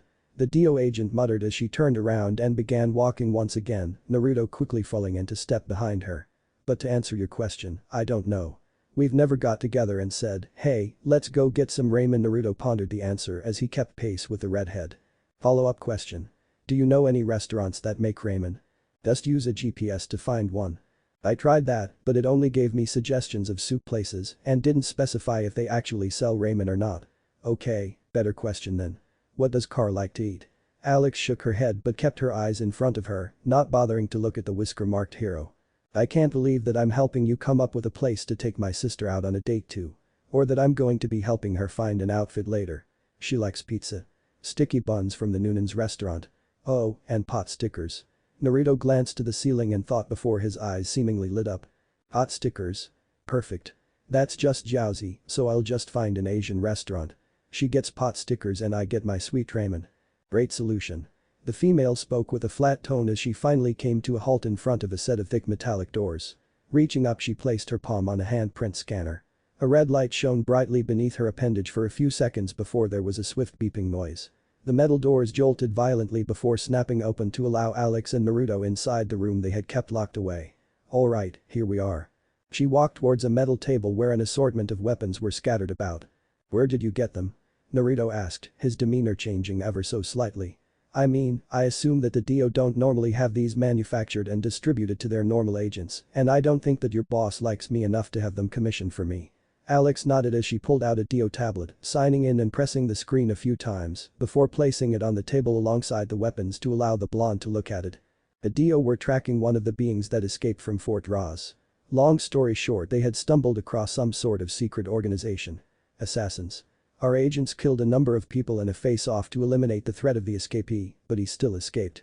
We haven't had contact with the group of assassins since, and we aren't any closer to uncovering their identity, but we did recover some of their weapons, armor and tools. You know, that look in your eye says that you're familiar with this stuff beyond just simply knowing what they are or having observed some before. Naruto nodded in response as he glanced over a few blurry photos on the tablet before turning his attention back to the weapons. Yeah, you could say that. His voice reverberated solemnly with remembrance as he began to pick the items on the table up. Normal kunai knives. Designed for cutting and stabbing, but they make very decent projectile weapons as well. The ones next to it are curved inwards on one side. That means that they're aimed more toward stabbing and thrusting. Three-pronged kunai knives. They're a bit heavier than your normal kunai knife, but they're more lethal in melee combat. These are double-bladed kunai. They can disconnect into two separate kunai knives, potentially giving you an edge on the enemy. This is a typical four-pronged shuriken, they're projectiles. I mean, they can be used for close combat too if necessary, but it wouldn't be very efficient. Those are Fuma shurikens. They're larger, but you're able to fold them and they're highly lethal. Three-pronged shuriken, essentially the same just a different style than the normal four. The ones there are special shurikens that have bent and curved points. It adds more damage because it's never a straight pierce. And 8-pointed shurikens. Again, same dynamic as normal, but those are likely to puncture more than once. This is a hidden kunai mechanic. Basically it's a spring-loaded wire that allows you to extend and retract a kunai knife from your sleeve. It's for getting the drop on your opponent. These here are kunai and shuriken pouches respectively. Pretty much what you think they would be. And finally, this weapon here is a tanto. Essentially a small katana. Its main purpose is stabbing with it, but it can be used for slashing too. A few notes. The pouches seem to be small on the outside, but on the inside, everything has been done to maximize the amount of weapons to be carried in them. As for the weapons themselves, the manufacturing of them is essentially perfect. Whoever made them knows exactly what they're doing. This isn't something that someone picked up recently. It's definitely been perfected over generations. Also, the metal they're made out of. It's not normal metal. I can't tell you what it is, but I can tell you that it's made to puncture things that are very hard to puncture. Alex seemed to be thoroughly impressed by his breakdown of the items laid out before him. You sure seem to know what you're talking about. I mean, it's not anything that we haven't already figured out or knew before, but it's still impressive. You're not secretly in leagues with this group of assassins, are you? Naruto simply glanced to her with a chuckle. I had a life before your group started stalking me, you know. Just because your boss has done a lot of digging into my background doesn't mean that he knows everything I've done and everywhere I've been. He seems to think that he has a good grasp on who I am and what I know, but he has no idea what I've witnessed. Take this tanto here. Reaching out he grasped the hilt of the blade, lifting it into the air and holding it in front of Alex, allowing the light in the room to shimmer off of the blade. I once had two very special friends that each had a tanto. Their names were Gamabunta and Gamakichi. Odd names. The redhead quirked, causing Naruto to give a half smile. Asian? So you're telling me that you've been to Asia? I didn't say that, even though it's a possibility. When I'm not on business I like to travel by the sea or sky after all. I said that I had two friends that had Asian names and that they both owned a tanto. As a matter of fact, reaching over Naruto grabbed the scabbard for the weapon and sheathed it for glancing down at the table. I've known people, in some form or another, that have used each and every one of these weapons. Kind of sentimental to me in a way, so I'm going to take it all off of your hands. Alex as he slid her tablet across the table to her. All of it? I mean, you don't need it. Naruto stated with a flat tone as he began loading the kunai knives and shurikens into pouches. Right now all they're doing is wasting away in this base because they're slightly connected to a group that may or may not be working with extraterrestrial beings, but also were only sighted once or twice and haven't been seen since. Straightening himself to his full height with his new possessions held firmly in his grasp, Naruto flashed the woman a bright side. I appreciate you living up to your end of the deal. I have a lot of respect for people who keep their word. Now, if you'll excuse me, I have to plan for dinner with Kara. Or a date if that's what you still want to call it. Alex watched him turn and exit from the room before producing her phone and looking at the screen. She had 3 missed calls from Kara. Great. National City. Naruto drummed his fingers against the steering wheel of his Camaro, bobbing his head along to the drums of the song blaring from his radio. So there's assassins running around out there. Not anything that I didn't already know. He spoke out loud to himself as he glanced into his rearview mirror. I mean, it's pretty common knowledge that people pay other people to kill. I figure that that'd be common on any world. Still, the fact that they're running around using shinobi-style weapons on an Earth where aliens openly fly through the skies is weird. The blonde's eyes dropped slightly to where his phone sat on his dashboard. The screen had lit up and his ringtone was clashing with the song on the radio. Reaching up he grabbed the device and pressed the answer button without checking the caller ID before lifting it to his ear. Hello? Nathaniel? He quietly breathed through his nose. It was Harrietta. He definitely should have taken a second to check before answering, so he could say that he had just been busy when she called. He had no idea what she wanted and, likely, he wasn't going to want to hear it either. Isabel, it's good to hear from you. He stated, lying through his teeth as he hoped for any reason to end the call. He'd even opt to get pulled over and given a ticket than hear what new publicity scheme she had been plotting. I hope that everything's been going okay with the museum. Of course it has, but there's no time for that. The publicist could tell that something had her in some kind of an excited state. Whether that was a good or a bad thing he didn't know. You haven't left National City to come back home yet, have you? No. I'm still here in National City, driving right now. I'm still waiting on any calls from Cat Grant about those events that you told me about.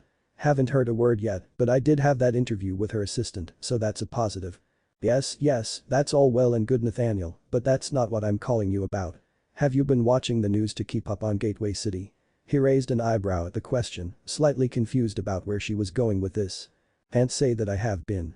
I mean, I've looked at the news, but it's covered with those new superheroes that popped up here, and I haven't gone out of my way to check the news for Gateway on my phone or anything like that. Things have just been kind of hectic since I got here. Feels like I haven't had too many chances to be alone really. That means that you don't know then. Don't know about what? Naruto trailed off, his brow furrowing as he squinted his eyes to look out of his windshield. Hey Miss Avil, I'm going to have to call you back about this later. What? Nathaniel. Sorry, it's just I'm pulling into Catco Worldwide Media's parking lot right now. I'm going to go see if she's in to see if we can talk about those events. The quicker I can get in touch with her, the quicker we get more publicity after all. Nathaniel. Talk to you soon, Miss Avil. He interrupted the woman once again before severing the connection between them. She'd likely yell at him later, but that thought was pushed to the back of his mind as he pulled over to the side of the road and looked out of his driver's side window at the spectacle that had caught his attention. A number of civilians were crowded around one area where the sidewalk seemed to be completely shattered and a portion of one of the buildings sitting off the side of it was completely missing. Ravaged by some object that now left the infrastructure weak. Naruto unbuckled his seatbelt and exited his vehicle before briskly walking across the street to the decimated area. What happened here? He whispered to one of the random bystanders as everyone talked among themselves. In the distance he could hear sirens. Police were on their way, which meant that whatever had happened hadn't happened too long ago. You didn't see it? The man questioned as he looked into the blonde's eyes, bewilderment written on his face. A man came running through the streets. A prisoner transportation bus flipped over a couple of blocks that way or something. Some cop tried to stop him, but the guy had like a giant metal ball on a chain, and it was like his body changed to what that was made out of, if you can believe that. The cop got lucky because he started swinging that big ball around, messed up that building and the sidewalk. He took off down the alley and the cop ran after him, but that's pretty much all any of us saw. Naruto nodded, soaking in the information. Wow. That sounds crazy. He responded, playing the role of bewildered citizen as best he could. What did he look like? The guy with the ball and chain. The other man scratched the side of his face as police cars began to filter around the corner of the street they were on. I don't know. It's one of those in the heat of the moment things where you think you're paying attention, but you really aren't. I guess he was pretty tall and he was really bulky. Like, he had a lot of muscles on him. He was bald. Had those white and gray prisoner pants on, if you know what I'm talking about. Can't really think of much else. The blonde looked back toward the damage that had been left behind before moving himself away from the crowd and back to his car as police came to disperse all those that had gathered and tape the crime scene off. Getting back inside his Camaro, he quickly pulled away from the area. He didn't drive long before pulling into a parking lot and leaving his car before rushing into a nearby alley. Naruto looked around a few times, checking to make sure that there was no one around before he shot upwards into the sky. His mouth was pulled into a tight frown as he scanned the area below him with his enhanced eyesight. He knew what direction the assumed escapee had come from, and he also knew what alley he had gone down. He didn't know where he had gone from there though, and that was an issue. He flew around for a few moments, following the different paths the criminal could have taken from the moment of contact before his eyes narrowed. Down below he could see a police officer propped up against a wall. Naruto could only assume that this was the officer that had chased after the escaped convict. Quickly descending from the skies and making sure to draw his water mask over his face, he rushed over to the man and knelt down beside him. "Officer? Officer, can you hear me?" The young man questioned urgently as he reached out. The man was warm and his pulse was still very strong. He didn't seem to have any lethal wounds either. As the blonde was inspecting the police officer, the male's head shot upward, startling Naruto as their eyes stared at one another. "What are you doing?" "He's still here. Get out of here." Blue eyes widened as Naruto's ears picked up a rattling noise behind him, causing him to spin around abruptly. But his voice failed him as a gigantic ball attached to a chain slammed into his right side, causing him to fly through the air before colliding with a wall. Naruto wasn't sure what the ball was made out of, but he was sure that it was a sturdy metal because it left his whole side hurting. "Think I'm going to let some mook just fly down and force me to go back to jail?"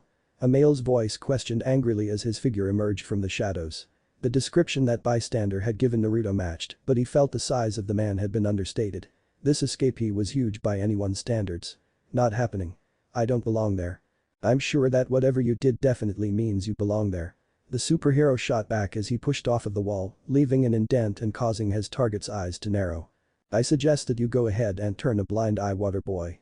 I've been born again with these powers, and I don't mind bashing your blonde hair in with them." Naruto stood at the ready as they slowly began circling one another. Out of the corner of his eye he could see the police officer coming in and out of consciousness. He definitely wasn't in a life-threatening state, but he had been hit at least one good time, and if Naruto didn't take care of this criminal, then the situation could become life-threatening for the man. "Sorry, I don't give passes to criminals. I'm here to protect the innocent, and you're definitely someone that they need to be protected from." The opposing man snarled in response before launching himself forward, swinging the massive ball in his hand once again.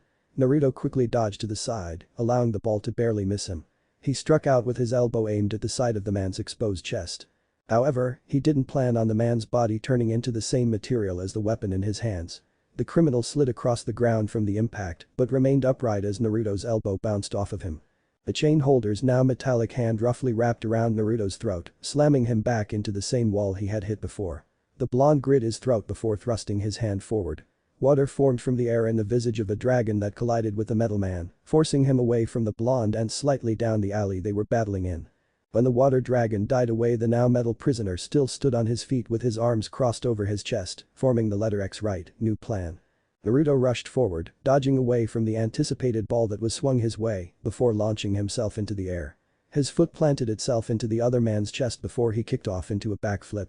The force of their impact caused the man to stumble slightly, but not to the extent that Naruto had expected. Slamming his feet into a wall, the blonde's body flew through the air to slam into the escapee's own. Again he stumbled slightly, but was otherwise unaffected. Reaching out, Naruto grabbed hold of the man's shoulder. Raising his hand to the sky, lightning struck down towards his opponent as he emulated the Raiten Hiraishin. The metallic man stood in place, taking the full impact of the attack. Yet, as the lightning slowly faded, he continued to stand. His arm cut through the air, sending Naruto flying once again. The blonde grit his teeth as he maneuvered his body so he would land back on his feet. "What the hell is that thing made out of?" he questioned angrily, causing the other man to give a proud smile in response. "Isn't it obvious? Titanium. Titanium water doesn't have the same effect on it as it does other metals, and it's a bad conductor for electricity." Naruto spoke in realization. The man said that his powers were new, which meant he likely wasn't an escapee from Fort Raz. That caused the issue of where the powers come from, as well as the fact that he seemed to understand them fairly well.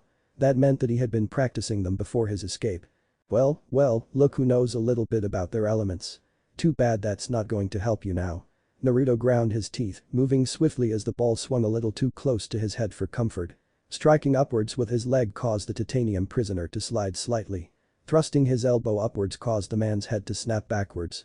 "Don't get cocky," the blonde called as he spun and planted his foot into his opponent's abdomen. The other man released a grunt of sorts as he took the full impact of Naruto's strength. Quickly reaching out, he grabbed hold of the hero's ankle before launching him through the air. Naruto quickly flipped his body, allowing himself to hover in the air as he moved his arm through the air. A second water dragon, though larger than the first in size, formed in the air before launching itself at the escapee at a breakneck speed. Naruto's assailant was taken head-on and was pushed farther back than he had been before. "You've already tried that," the man called mockingly as he stood tall. "Don't you have anything new? You're not making it out of here alive like this." Naruto gave a half-smile in response as he pointed his index and middle finger at his target, his palm facing up, before jerking his fingers into an upright position. Behind the escapee, the water now on the ground surged through the air, becoming almost needle-like icicles that punctured into his body throughout his backside. "I told you not to get cocky. Electricity isn't going to do much to you, and water is just going to knock you around. But you're so caught up in how strong your power is that you're not worried about the full extent of what I can do." The escaped prisoner grit his teeth before he slammed his fists down into the ground and ripped a large portion of asphalt up. That's when Naruto heard the footsteps pounding on the asphalt heading in their direction. The police on the crime scene had likely heard the commotion and waited until, finally, backup had arrived. Now they were moving in on a disturbance. That meant that there were now more variables for Naruto to account for if he wanted to keep everyone in the vicinity safe. Naruto rushed forward and leaped through the air, turning his body so that the titanium ball aimed at him would sail directly overhead. However, he didn't expect his very large opponent to rush forward underneath him with startling speed, causing the chain to curve and slam into his body, slamming him down into the ground. Naruto grunted as the cement of the alley embraced his body. As more police officers began filtering into the alleyway, the large piece of asphalt that had been uprooted was launched through the air, slamming into them and cutting them off from their destination. "I'm not going back. No one is taking me back." The escapee yelled at the police officers before turning to face the blonde he had brought down. "Don't take your eyes off of me." Naruto's voice filtered through the air as his arm, covered in aggressive lightning, caught the titanium man with a lariat. This attack launched its target backwards, slamming him into a wall where he slid to the ground, off of his feet for the first time since the battle had begun. "You've been tanking everything that I've thrown at you, but I'm not someone who just gives up. I don't care how strong your body is. I don't care what else your powers can do. I'll bend your body until that titanium cracks. Since your body's so tough, I'll break all of your bones to protect innocent people." "Getting violent, are we?" the other man questioned as he pushed himself off of the wall to stand back up, grabbing his chain with a death grip. "Then I guess it's time to end this. I can tell you're strong. And now that you've gauged what I can do, I can tell that you're ready to stop holding back. But I'm not getting taken back into custody. You should have gone all out from the beginning because I don't care what the cost is." Naruto moved forward to intercept what the man had planned, but it was already in motion. His ball of titanium slammed into a building, causing it to begin crumbling downward. "Shit." The blonde cursed as his head snapped to the side to where the policeman had been propped up against the wall. He was still there. As debris began falling from the building, Naruto rushed to the law enforcement officer, sliding across the ground as he took on a crouched position. Envisioning a water wall, the hero covered the other man's body with his own, just in case his protection failed. The debris collided with the water within seconds and began falling around the two men it covered, rattling the area around them violently. Naruto waited until he was sure that the last of the debris had settled before sending his water propelling upwards, forcing a hole to form in the wreckage of the aftermath. Clearing away rubble, he grabbed the police officer before taking to the air. He quickly flew to where the other members of law enforcement had been blocked off due to the cement thrown their direction by the titanium escapee. There he dropped the man he was carrying a short distance into his comrades' waiting arms before taking back to the skies, looking every direction in quick succession. He checked for any sign of the man he had, just moments ago, been battling, but found none. "He's good at hiding." The whisker-marked man whispered to himself as he observed the ground below himself. "I didn't see him when I went into the alley. I mean, that could have been because I was focused on the policeman, but if he can change into any substance, it'd be pretty easy to press against a surface and hide. Plus, there's no telling what building or sewer he's thrown himself in." Reaching into his pocket, he pulled out his direct line to Dio. "Agent Danvers." There was some silence as he waited for a response before the technology crackled back with a response. "Go for Agent Danvers. I know this isn't yours or the Dio's forte, but I need you to do some research for me. There was a prison bus that overturned, at least one of them escaped. I need you to look into, see what prisoner or prisoners that haven't been accounted for yet. You're right, this isn't our forte. We aren't concerned with normal prisoner escapees. Mostly those that are from Fort Ross. We'll make an exception this time. This isn't a normal prisoner. He's able to change his body into different substances. At the very least titanium. I didn't witness any other transformations besides that. He's strong and he's fast. I was holding back to gauge his strength, but his hits hurt. He wrecked at least 2 buildings and put multiple people's lives in danger." Alex stayed quiet for a brief period of time before answering. I'll see what we can do, but I'm not promising any miracles. It's not a lot to go off of. Did you get to try out those weapons you know so much about? No. I didn't have time to get ready, I just kind of stumbled into the whole situation. Next time he won't be so lucky. Right. Listen, we should about this idea you have of holding back. It's dangerous. Someone could get seriously hurt because of it. And only idiots rush headfirst into battle and throw everything they have at an enemy, even if they're not holding back for the same reason that I am. Naruto retorted as he pulled his phone from his pocket and looked at it. We'll classify this conversation as to be continued. I'm getting a call. With that he severed his connection with Alex before answering his ringing phone. Nathan here. Hey Nathan, it's Kara. Oh, hey. What's up? Nothing really. I'm at my apartment trying to get everything ready so I can go out tonight. Alex is here helping me. Naruto raised an eyebrow as he scanned the streets below for a sign of the escaped prisoner once again. Oh, how's that going? It's going good. So you went to the DO today after you left the rooftop? Yeah. I would have told you, but we weren't exactly in the most secure location. And the escaped convict? To be fair, I just came across the scene and didn't really have time to call and tell you that I might be needing Supergirl's help. Alright. Where are you though? Maybe I can fly over and help you find where he went.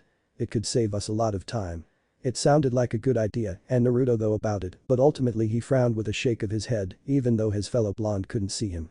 I mean your sister can track my current location and send you this way. But if he can change his body to different elements besides titanium like I think he could be led right now for all we know. Plus, he's probably long gone by now. He took his opportunity and ran with it. I don't see any sign of him down there and it's not for lack of trying. There was a moment of silence and in the background he could hear Kara and Alex talking. Alex says the same thing. I'll try to find out anything that I can too. I have a friend who can probably intercept some police radio waves, I'll just have to give him a call. Then go ahead. I'm going to get out of the skies. Everyone can see me right now and if anyone wanted to take a shot I'm pretty much a sitting duck. I'll fly around and head back to my car. Let me know if you find out anything. Will do. Oh, and you can pick me up at 8. I should be ready by then. I'll be there. Naruto responded as he blurred through the air, ending the call with Kara before coming back to the ground in an isolated area where he allowed his mask of water to drop. Straightening his clothes and wiping off any plaster that remained from the debris he had been surrounded by, he walked back onto the streets and made his way back to his Camaro. Once there he quickly found himself inside and driving the roads once again. He still had a few more things to do before he went back to his hotel and got ready for dinner. National City. This place is nice. Kara spoke from her seated position at their table as she looked around the restaurant they were in. Naruto enjoyed it because it did remind himself of the home from his past life. It was very Asian in decoration with seemingly no Western influence in sight. He smiled at Kara as he too glanced around him and took in the atmosphere. Yeah, I've never been here before, but I'm really enjoying the visual presence. So why this place then? I mean, I know that you've never been here to National City so you haven't really been to any of our restaurants, but why this one? He gave a half shrug in response to the questioning. When I was at the DO I asked Alex what you liked. She said that you enjoy pot stickers, which is just Jowsy, and I wanted to get ramen, so it just seemed like a good choice. Kara nodded her head and smiled across the table. It was a good choice. I went out the night Kara paused slightly, glancing around to make sure that no one was listening to her before leaning across the table to whisper, saved the plane. She leaned back to her original positioning before she continued to talk. I ended up getting taken to a bar and it wasn't really a good time. As she finished speaking their waiter came to their table with their orders, Jowsy for Kara and a few bowls of ramen for Naruto. Can I get you anything else? The two blondes shook their heads almost in unison, causing the waitress to smile at them before moving on to her next table. Are you going to eat all of that? Kara asked Naruto who had already broken apart his set of chopsticks and started in on his first bowl. The whisker-marked man looked up at her, slowly slurping his noodles into his mouth before smiling. What can I say? I really like ramen. So, I figure that you had more in mind than just having a meal together. What is it that you wanted to talk about? Am I really that readable? Kara spoke as she scrunched her nose for a moment before continuing. I just thought that, if we're going to be working together that we should get to know each other better. Naruto gave her something of a questioning look in response. What? You mean like likes, dislikes, dreams for the future and stuff like that? He asked, naming off the same points as he remembered a former teacher doing so long ago in a different lifetime. Well yeah, I guess that would be a good start. I'll go first. I like pot stickers, sticky buns from Noonan's, pizza, singing, romantic comedies, musicals, NSYNC and Star Wars. I don't like operas and, if I'm being honest, I don't really like the name Supergirl. I feel like Superwoman would have been better. For the future I want to be an actual reporter and help people." Naruto scratched his cheek as he quit eating his ramen so that he could tell her about himself. "I like ramen a lot, the color orange, being in the water, being in the sky, training and rock music. Dislike the time it takes to heat up instant ramen because, honestly, I just want to try it then, liars, bullies, just people that likes to flaunt their power of those that are weaker in general, and as for my dreams for the future, well, they've changed some over time. Right now I just want to help protect those that can't protect themselves, like my dad." Kara gave him a smile as they both resumed eating. "So, what was your childhood like?" "Pretty normal. I've always had a similar childhood as others, just with a few differences here and there. What about you?" "I had about the same childhood as others from my family. But when I was adopted things became a lot more mundane." Naruto nodded and the two blondes dropped into comfortable silence for a while. "What was he like?" Kara asked, suddenly causing Naruto to look up into her blue eyes. "Huh? Your dad, what was he like?" The male superhero smiled slightly as he placed his chopsticks down into his bowl and leaned back in his chair, two blonde men flashing through his mind. "Well, my biological dad, what can I say? It's like he was there and then gone in a flash. I never got to spend too much time with him. But I did get to know him a little. He was an honorable man who only wanted the best for everyone that he loved. He would give his life for anyone under his watch. As for my adoptive father, Tom is great. He's a hardworking man that took me in, and he did everything that he could to raise me like I was his own. I respect him a lot." "What about your mom?" This time the images of a blonde woman and a red-haired woman came to mind. "Mom was strong. She was someone to be scared of because when she loved something she refused to let anyone or anything threaten it. Even dad was scared of her when she got angry. But she was also had a kind heart. Only people that didn't know her or ended up on her bad side for some reason or another would be the only people I can think of that would say a bad thing about her. Like I only got to know her for a short time. She was so loving I just wish I could have had more time with her. My dad too of course, but whereas my dad was focused on protecting everyone my mom always had just me in mind and it was nice to have that feeling. She was ripped away from my life because of something out of everyone's control. I miss them." "I'm sorry Nathan." Kara spoke sympathetically as he reached across the table to grab his hand, prompting him to give a sad smile. "It's fine. I have faith that they'll find their way back into my life somehow." The phrase all of them drifted through his mind, but he opted not to vocalize it. He hadn't revealed that he remembered a past life to anyone in his life yet, and he definitely didn't feel like this moment was the right one to start doing so. "Anyway, did you talk to your police friend earlier?" He finally spoke again as he set in on his last bowl of ramen. "Wow, bringing business to dinner?" Kara asked jokingly. "Yeah, I did. He said that the bus that tipped over was a prisoner bus that was transporting convicts from Gateway City here to National City." "Really?" Naruto questioned as he raised his eyebrows. "From Gateway? What are the odds?" "Right. Anyway, he also said that they were rounding up the prisoners in quick succession. But there's still one prisoner that hasn't been accounted for and is still on the run. He said his name was Karl Kriel, I think." Naruto's eyes widened, but he quickly made them return to their normal size. He was sure that Kara hadn't seen his reaction due to the fact that he had been looking down at his bowl as he finished his food. "Karl Kriel, oh, I know who that is." "You do?" "Yeah.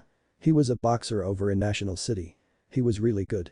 Everybody called him the Crusher because, well, he just crushed his opponents. But he was in with some bad people. Part of some gang.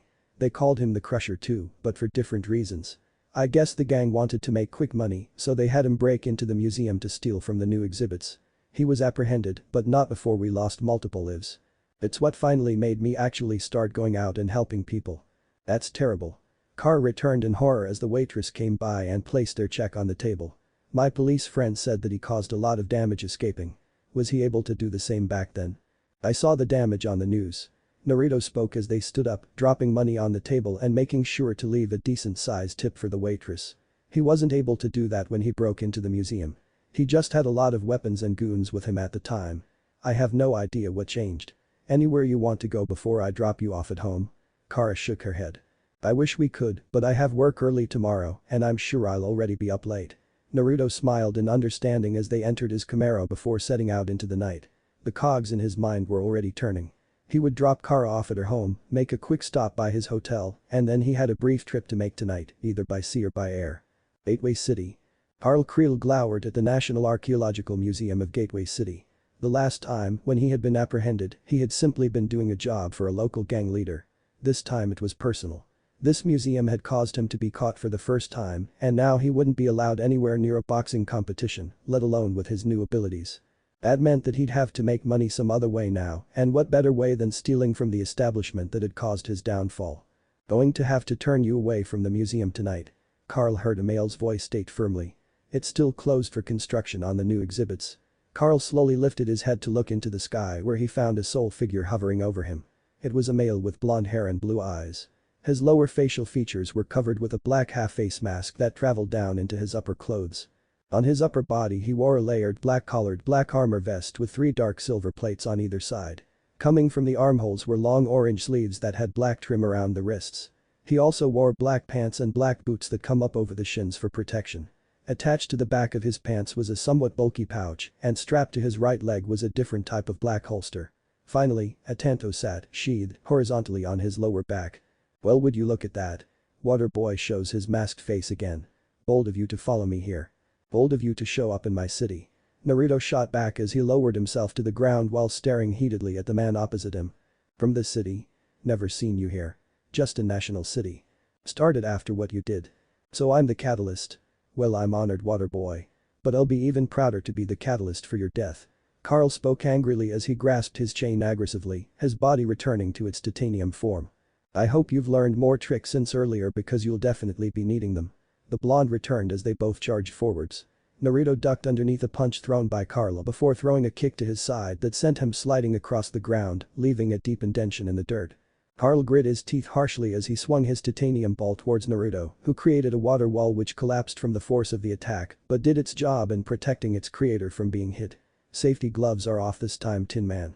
Carl glared dangerously at his opponent before wrenching his chain and ball back towards him. The younger man moved forwards once again, dancing around Carl's long-ranged attacks before launching himself through the air, planting his knee firmly into the convict's jaw. Carl stumbled slightly but caught the fist that Naruto attempted to follow up with. The escaped prisoner twisted the blonde's arm before slamming his head into Naruto's own. He then slammed his elbow into his enemy's back, sending him into the earth. Naruto planted his hands into the ground as it cratered around him, launching himself through the air and back to his feet. He watched as Carl's titanium ball slammed into the exact spot he had just been in. Naruto waved his arm below himself, surfing the waves that formed underneath him. The water slammed into Carl as he attempted to pull his weapon back. Riding the waves upwards, Naruto's foot met his chin as the blonde back flipped away. As he landed on his feet, he slid forward across the ground on a layer of water, crouching down under a punch from Carl as he produced a seemingly normal kunai knife and sliced through the side of his opponent's leg. Carl released a shout of pain as blood dripped down his titanium leg. Twisting his body, Naruto jumped towards the other man's back. As he flew through the air, he split his kunai into 2 separate kunai knives that he pierced into the titanium criminal's shoulder blades. Using the kunai knives as a point of contact, he kicked off of Carl's lower back, vaulting over his head and ripping his weapons out of the man's back. As his feet touched the ground again, he weaved away as his enemy swung his chain and ball in complete circle to ward him off, screaming in both pain and rage. How did you do that? Carl shouted, prompting Naruto to give a half smile underneath his mask. Because you're complacent with your powers. You only care about focusing on them now that you have them. Me? I have skills beyond my powers. I don't need my powers to win a fight. It doesn't hurt that these weapons are made specifically to pierce elements that are hard to pierce, like titanium for instance. Carl narrowed his eyes in anger as the younger man taunted him. Hope you don't think this means you're beating me. I'm going to leave your head on a pike for the police. Carl lurched forwards, throwing his titanium ball towards Naruto, who quickly moved to the side. His opponent anticipated this and moved to his other side, sending his chain towards the blonde's abdomen. Reacting quickly, Naruto launched himself into the air, unsheathing his tanto. As he sailed over the chain, he slammed his tanto down, piercing the earth and pinning the metal down. Carl is jerked backwards due to the sudden jerking of his chain. As he spun around, he threw his arm up to protect himself from a kick aimed at his face. As Naruto's body went to land back on the ground, Carl grabbed him by the face and slammed his body into its unforgiving terrain. Before the blonde could regroup, the convict began slamming his fist into Naruto's face over and over. The superhero's head whipped side to side as Carl kept him pinned down by his throat. Naruto kept producing water over his head to protect him, which softened the impact somewhat but didn't keep his opponent from striking him. Picking Naruto up by his throat, he threw him through the air, his body rolling as he touched the ground. I won't be denied this time. The bald-headed convicted shouted as he stalked back towards his ball and chain. He was cut off as a water dragon sailed in his direction. He jumped backwards, being missed by the water attack. Carl quickly found that he wasn't safe, however, as water rushed around him covering the entire area in crushing waves. The convict shouted as the waves violently threw him around, slamming him into the earth and various other surfaces. He landed on the ground, coughing as water had filtered into his lungs from the assault. The water moved swiftly around him, forming a giant sphere of water and Carl. He stood to his feet but found himself to be relatively sluggish in speed. It's a water prison. Naruto spoke evenly from where he stood on the outside of the sphere, holding his hand to the water. The longer I hold it, the more you drown. I don't want to kill you. He continued as he stepped into the water prison. But I will if I have to. You killed people, and if it means that you never killed again, I will end you right now. Carl moved as quickly as he could, away from Naruto and towards his ball and chain. His opponent followed at a regular pace behind him. Run all you want. This is now a water prison shark dance. It's entered on my location. As long as I stay on you, you continue drowning. Carl reached his ball and chain. He grabbed the chain aggressively, using all of the strength he could muster to launch it through the water. Seemingly surprised by the speed at which the man was able to throw the weapon, Naruto launched himself backwards, breaking through the water and causing it to disperse among the ground. I'm not getting caught again, you bastard. You think that your water is going to stop me? You've been throwing it around, but all it's done is piss me off. Naruto rolled his shoulder as he eyed his enemy as he reached to touch his tanto. He was planning on changing element to that of his weapons. Hook. Line. Sinker. The water that had accumulated on the ground from all of Naruto's water attacks rose up quickly in a thick mist that was essentially impenetrable by normal sight. Carl's hand still touched his intended target and he allowed a smile to settle over his features as he willed his body to change elements. Endgame. Naruto's voice echoed through the mist as Carl's body began changing before drifting away into the surrounding mist. You should have thought about your situation. He continued as storm clouds began forming overhead, lightning flashing in the skies as thunder boomed. I control water in all forms. Liquid, ice, mist, you name it. I can even, say, coat a tanto in mist and begin freezing it. Once you touch that to change elements, it was all over. You belong to the wind now, Crusher. But those words, a large whirlpool of wind swung down from the overhanging storm clouds, centering around Naruto. The wind whipped wildly, dispersing the surrounding mist into all directions and sending it far away as the whirlpool dispersed violently. Naruto stared down at the ball and chain that had been left behind with a frown on his face. Walking forwards, making sure to regain his tanto and sheath it, he grabbed the chain and lifted the weapon off of the ground, observing it closely. Good luck reassembling yourself. You might be back but not for a long time. By then I'll be sure that I'm certain there's a way to keep you safely locked away. After dropping the titanium ball and chain, Naruto's feet left the ground before he sped off through the air back towards National City. National City. Naruto sighed, walking down the hallway of his hotel to his room as he rubbed the side of his face. He was feeling the aftermath of the punches Carl had landed on his face. He hoped not, but there was an extremely high possibility that his face would be bruised in the morning. Reaching his door, he pulled his keys from his pocket, shifting through them until he found the one given to him for his room. He quickly unlocked the door and threw it open before stepping inside. His eyes narrowed as soon as he set foot in the room. Something was off. There was a presence within the darkness of the small living space. Blue eyes shifted to yellow to allow the blonde see in the darkness. His sight immediately landed on a figure standing with their back to him, looking out the window of the hotel room. Naruto slowly closed the door behind him, making sure the figure remained where they were. Hello, Nathaniel. Or is that your true name? End chapter. What if Naruto x Supergirl married Sasuke? Bashing end here, and thanks for watching my video till the end.